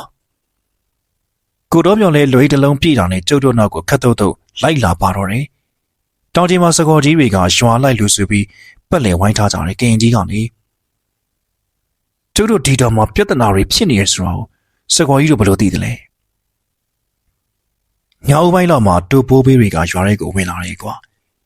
အယိုးတောင်ကြီးကိုအန်တီရဲ့ပြုတ်မဲ့လူတွေလာနေပြီလို့ပြောတာနဲ့ငါတို့တွေလည်းလူစုပြီးထွက်လာခဲ့တာ ကြီးရတာရိုးတောင်ပေါ်မှာနာယူနေကြတဲ့ဘိုးဘွားဝင်းကျင်တွေကတက်ဆိုင်ရာရွာတွေကိုတည်င်းသွားပြီးရတဲ့နေစကောင်ကြီးတွေကတယောက်နဲ့တယောက်မေးမြန်းပြီးလူဆောင်ပြီးလားလို့အော်ပြောကြတယ်လူဆောင်တဲ့အခါကြီးပလာကြီးတစ်လုံးကိုကရင်ကြီးကိုကန်ခိုင်းလိုက်တယ်စကောင်ကြီးတယောက်ကသူ့လင်ပင်မှာဆွဲထားတဲ့ဆွဲကြိုးလေးကိုဖြုတ်လိုက်တယ်ဆွဲကြိုးမှာပတိဆေးလိုအရာလေးတစ်ခုပါရဗျအဲ့ဒီဆွဲကြိုးလေးကိုကြီးပလာကြီးတွေထည့်လိုက်တယ်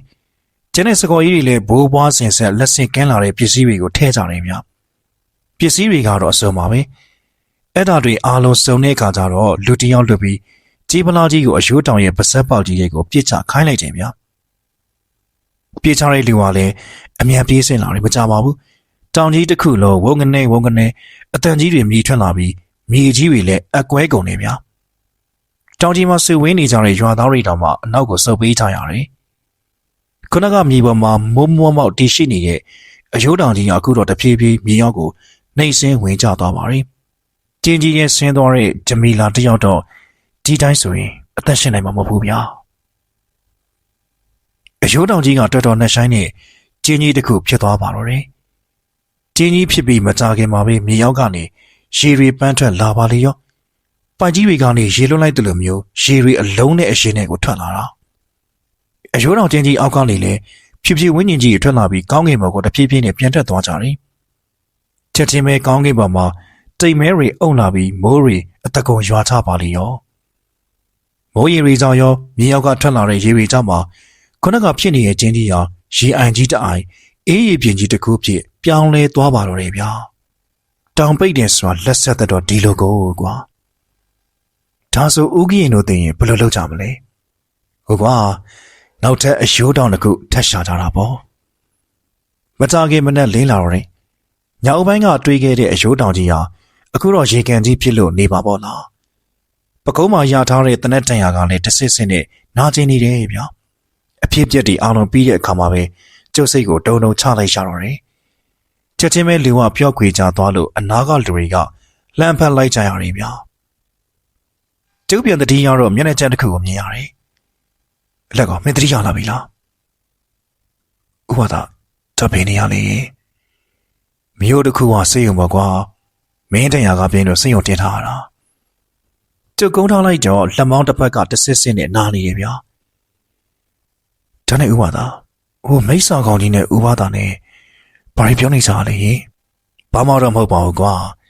ဒီကောင်ကြီးကမော်ဝင်လူသားကြီးကွာမော်ဝင်လူသားတွေနေထိုင်တဲ့ကဘာမှာစိုးသွမ်းလွန်းလို့ဆိုပြီးသူ့စီကမော်ပညာတွေဖျက်သိမ်းပြီးနေလွတ်လိုက်တဲ့ကောင်ကြီးဟော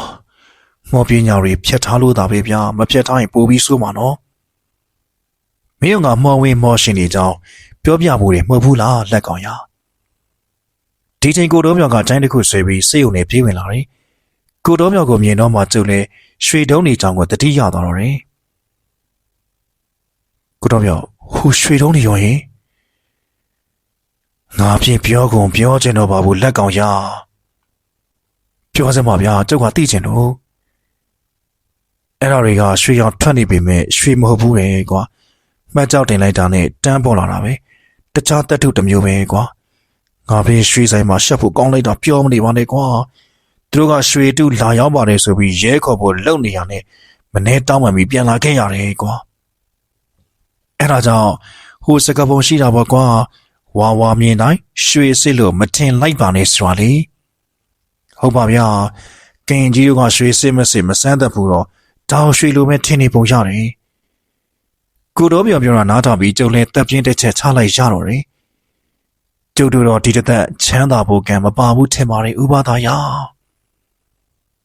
ကျုပ်တို့ပြောဆိုနေတော့လူကြီး၃ယောက်ကစေယုံတွေကိုပြင်းဝင်လာကြတယ်ဗျာကိုတော်ပြောကိုလည်းတွေ့ရောလက်ညှိုးထိုးပြီးပြေးလာကြတာပါပဲမျက်မှန်တက်ထားတဲ့လူကြီးကကိုတော်ပြောကိုကြည့်နေဒီတငယ်ပါပဲဗျာကျုပ်စီမှာရွှေတုံးဆိုပြီးလာရောက်တာသူပါပဲကိုတော်ပြောကကြောင်းလန့်သွားပြီးတော့အဲ့ဒီရွှေတွေဟာကျုပ်တို့ပိုင်တာမဟုတ်ပါဘူးဗျာကျုပ်တို့လိန်တာလည်းမဟုတ်ရပါဘူးကျုပ်တို့ကအဖမ်းပါနဲ့မဖမ်းပါဘူးဗျာအဲ့ဒီတက်ထုတွေကရွှေမဟုတ်ပေမဲ့အလွန်ရှားပါတဲ့တက်ထုတစ်မျိုးကွာတကယ်လို့ဦးရိုးရှာနေတဲ့တက်ထုသာမှန်ခဲ့ရင်ရွှေတဲ့အစပေါင်းများစွာတန်ဖိုးရှိတယ်မောင်ကြီးအဲ့ဒီတက်ထုတောင်တွေဘယ်မှာလဲဆိုတာဦးရိုးကိုပြောပါမောင်ကြီးဦးရိုးဈေးကောင်းပေးပြီးဝယ်ပါမယ် ကိုတော်ပြောငူကြီးဖြစ်နေတယ်ကျုပ်ဖြစ်ပြောလိုက်တာပြောမနေနဲ့တတိဖြစ်ဖို့ကန်ထားလာပြီထင်တယ်ဗျာပြောလိုက်လေကိုတော်ပြောရကျုပ်တို့တော့ချမ်းသာပြီဗျာရွှေထက်တန်ဖိုးရှိရဲ့တက်တူရှိတယ်ဆိုတာကျုပ်ဖြစ်အခုမှပဲကြားဘူးတော့နေဗျာဒါနဲ့ကိုတော်ပြောအဲ့ဒီရွှေတုံးတွေပြရောက်သွားပြီလေကိုတော်ပြောကမဖြေဘူးဗျာကျုပ်ရဲ့နဲ့ထိတ်ကနေဖြစ်သွားတယ်အဲ့ဒီရွှေတုံးတွေမရှိတော့ဘူးလို့မပြောလိုက်ပါနဲ့ကိုတော်ပြောရမရှိတော့ဘူးကွာထားဆိုပြရောက်သွားတယ်တန်ဖိုးမရှိတဲ့ရွှေတုံးတွေကိုအလေးခံပြီးတင်လာရတာစိတ်နာလာတာနဲ့ချောင်းကူတထားပေါ်ကနေချောင်းလေးကိုပြစ်ချလိုက်ပြီးကျုပ်တို့ကုနဖူးကိုပဲလက်ဝါးနဲ့ရိုက်ထလိုက်တော့တယ်ဗျာကျုပ်ပြောပါတယ်ကျုပ်တို့မှာဒီတသက်ချမ်းသာဖို့ကံပါမလာပါဘူးလို့ပရိသတ်များခင်ဗျာအခုတင်ဆက်ပေးခဲ့တဲ့ဇာတ်လမ်းလေးကတော့စာရေးသူအက္ခစောရေးသားထားတဲ့စုံနေချင်းဥပဒါနဲ့ပွာလို့တောင်မှမိတ်ဆာဆိုးဆိုတဲ့ဇာတ်လမ်းလေးပဲဖြစ်ပါတယ်နောက်ဆင်ပေးခဲ့ကြတဲ့ပရိသတ်တူတယောက်ချင်းစီကိုလည်းအထူးပင်ကျေးဇူးတင်ရှိပါရစေဗျဒီဇာတ်လမ်းလေးကိုတင်ဆက်ပေးခဲ့တဲ့သူကတော့ကျွန်တော်ကိုခန့်ပဲဖြစ်ပါတယ်ခင်ဗျာ